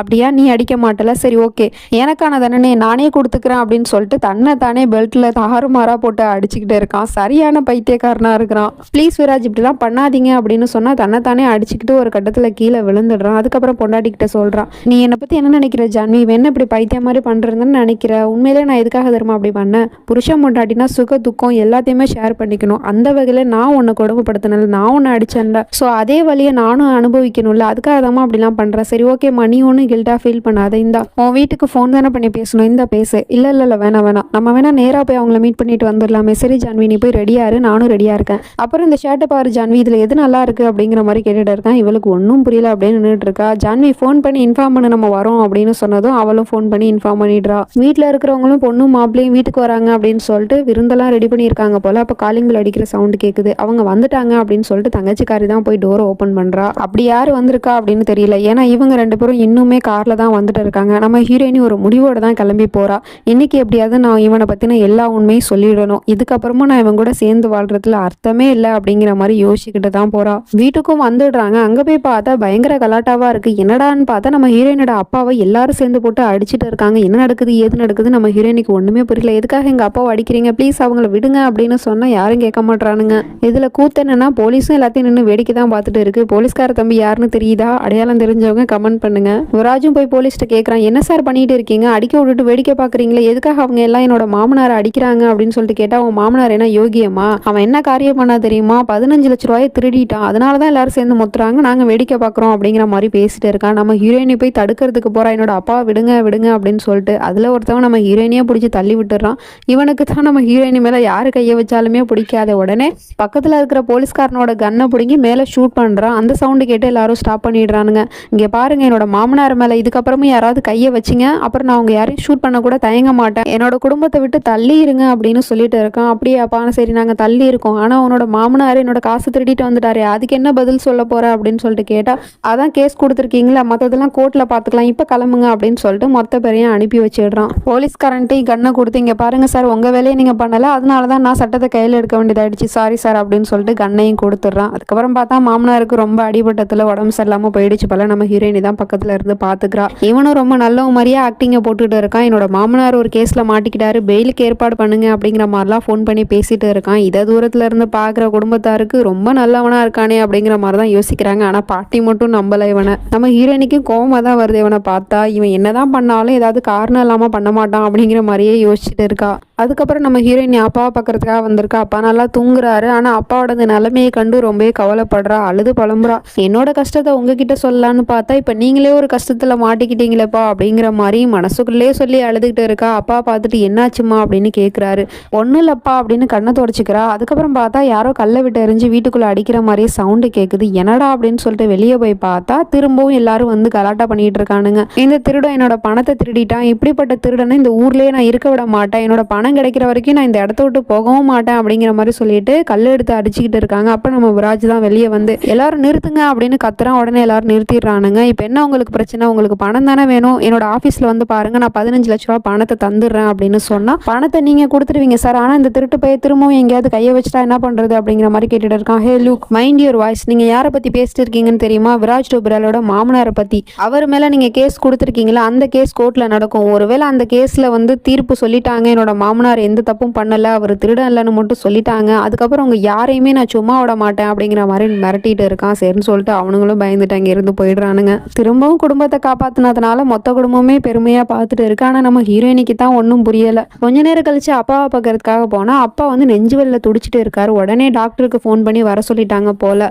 உள்ள செக் பண்ணிட்டு இருக்காங்க. இந்த விஷயம் எப்படியோ ஃப்ரெண்டுக்காரனுக்கு தெரிஞ்சு அவனும் வந்து என்னாச்சு அப்பாக்கு அப்படின்னு சொல்லிட்டு கேட்டுட்டு இருக்கான். நம்ம ஹீரோயினி அவனை பார்த்ததுமே புருஷங்காரன் பண்ண கொடுமையெல்லாம் நினச்சி பார்த்துட்டு இங்கே என்னன்னா சரியா வராது அப்படின்னு சொல்லிட்டு அங்கேருந்து எஸ்கேப் ஆக பார்க்குறா. ஆனால் அவனே வந்து வாண்டடா நம்ம ஹீரோயினி கிட்ட வந்து பேச வரான். என்னாச்சு ஜான்வி அப்பாவுக்கு, இப்போ நல்லா இருக்கார்ல அப்படின்னு கேட்டால் நம்ம ஹீரோயினி எந்த பதிலுமே சொல்லாமல் அங்கேருந்து போயிடுறா. டாக்டரும் வெளியே வந்து செக் பண்ணி பார்த்துட்டு சொல்றாரு, அவருக்கு மைனர் ஹார்ட் அட்டாக் வந்திருக்கு. ஸோ இதையும் பலவீனமா இருக்கு அவருக்கு, அதனால கஷ்டமான விஷயம் எதையும் அவர்கிட்ட சொல்லாதீங்க அப்படிங்கிற மாதிரி சொல்லிட்டு போயிடுறாரு டாக்டர். ஒன்றும் புரியல நம்ம ஹீரோயினிக்கு, மேலும் மேலும் கஷ்டமா இருக்கு. இந்த மாதிரி ஒரு சூழ்நிலை எப்படி தன்னோட கஷ்டத்தை சொல்லுவா? ஸோ முழிச்சிட்டு இருக்கா, என்ன பண்றதுன்னு தெரியாம. சரினா அப்பா கிட்ட சொல்லிட்டு வீட்டுக்கு கிளம்பலான்னு பார்த்தா தங்கச்சிக்காரி, அக்கா நீங்க எங்கேயும் போவாதீங்க, இங்கேயே இருங்க அப்படின்னு சொல்லிட்டு இருக்கா. அப்பாவும் சொல்றாரு, ஆமாம்மா நீ இங்கேயே இருமா, நீ கொஞ்சம் இருந்தா எனக்கு தைரியமா இருக்கும் அப்படின்னு சொல்லிட்டு இருக்காரு.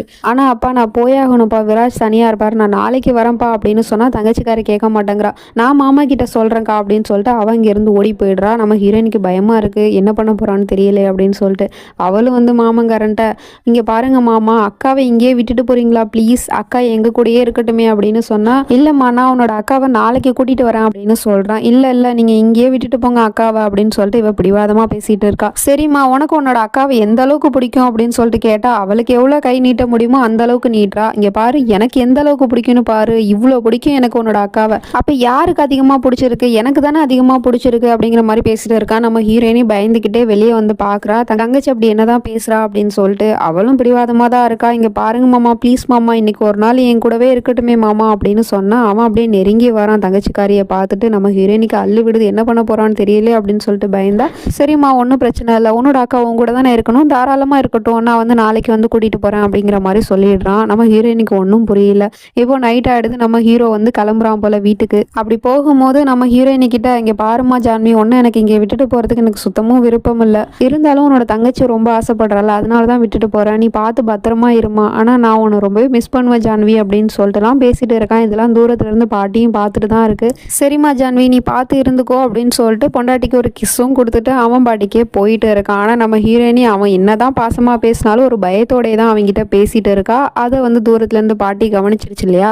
ஸோ அவன் தானே போனதுமே பாட்டி கேட்குது, என்னாச்சுமா ஜான்வி நீ நல்லா இருக்கல அப்படின்னு கேட்டா, எனக்கு என்ன பிரச்சனை பாட்டி, நான் நல்லா தான் இருக்கா அப்படின்னு சொல்லிட்டு அவன் அங்க இருந்து போயிடுறா. ஆனா பாட்டிக்கு சந்தேகமா தான் இருக்கு, என்னமோ இடிக்குது, என்னத்தையோ மறைக்கிறா நம்ம பேத்தி அப்படிங்கிற மாதிரி முழிச்சிட்டு இருக்கு. மனைவி அப்பா வீட்டில் விட்டுட்டு இவன் படுக்க வீட்டுக்கு வந்துடுறான். வீட்டுக்கு வந்து வழக்கம் போல ஜான்வி ஜான்வின்னு கூப்பிடுறான். அதுக்கப்புறமா தான் தெரியுது பொண்டாட்டி வீட்டில் இல்லை அப்படின்னு. சரின்னு சொல்லிட்டு இவன் ஃப்ரெஷ் அப் ஆகிட்டு வந்து ட்ரெஸ் சேஞ்ச் பண்ணிட்டு வெயிட் பண்ணிட்டு இருக்கான், பொண்டாட்டி கால் பண்ணுவாளான்னு. மணியும் 8 ஆயிடுச்சு, ஆனால் அவள் கால் பண்ண பாடா தெரியல. சரி ஓகே அவள் கால் பண்ணுற வரைக்கும் நம்மளும் வெயிட் பண்ணுவோம் அப்படின்னு சொல்லிட்டு இவனும் போய் டின்னர்லாம் ரெடி பண்ணிட்டு வந்து உட்காந்துருக்கான். அப்போவுமே பொண்டாட்டி கால் பண்ணலை. சரி கொஞ்ச நேரம் வெயிட் பண்ணி பார்ப்போம் அப்படின்னு வெயிட் பண்ணிட்டு தான் இருக்கான். அதே சமயம் நம்ம ஹீரோயினி பல குழப்பத்தில் இருக்கா. தன்னோட தாலியை கையில் பிடிச்சிக்கிட்டு தான் புருஷனை விட்டு ஒரு எதிரியா விலகிடணும் அப்படின்னு ஒரு முடிவு எடுத்து தான் வீட்டுக்கே வந்தா. ஆனா இங்க இருக்கிற நிலைமையை பார்த்தா இப்ப இவளால உண்மையை சொல்லவும் முடியாது. ஏன்னா தான் புருஷங்கார தன்னோட குடும்பத்துக்காக எவ்வளவோ பண்ணியிருக்கான். தங்கச்சியை வந்து நல்ல ஸ்கூல்ல சேர்த்து விட்டுருக்கான், காலேஜில் சேர்த்து விட்டுருக்கான், அது பார்த்ததுக்கு வீட்டை சொந்த வீடை ஆக்கி கொடுத்துருக்கான். ஸோ இவ்வளவும் பண்ணியிருக்கான். இப்போ நம்ம இவனை தூக்கி எரிஞ்சிட்டோம்னா ஸோ மொத்தமுமே பாதிக்குமே அப்படின்னு சொல்லிட்டு தன்னோட குடும்பத்துக்காக அமைதியா இருந்துடுறா. அதுக்கப்புறமா தான் யோசிச்சு பார்க்குறா, ஆஹா புருஷன் வந்து 8 மணிக்கு ஃபோன் பண்ண சொன்னானே, நம்ம இன்னுமே ஃபோன் பண்ணலையே அப்படின்னு சொல்லிட்டு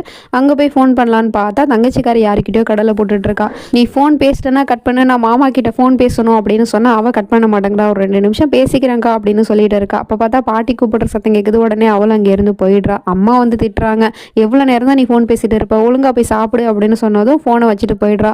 அதே சமயம் நம்ம ஹீரோ சரி அவள் தான் கால் பண்ணல, நம்மளே கால் பண்ணுவோம் அப்படின்னு சொல்லிட்டு ஈகோ பார்க்காம கால் பண்ணிட்டு இருக்கான். ஆனால் பிஸின்னு வருது. என்ன பண்ணியிருக்கான்னா தங்கச்சிக்காரி போகிற அவசரத்தில் ஃபோனை ஒழுங்கா வைக்காம போயிட்டா. ஸோ இவன் கால் பண்ணும்போது பிஸின்னு வருது.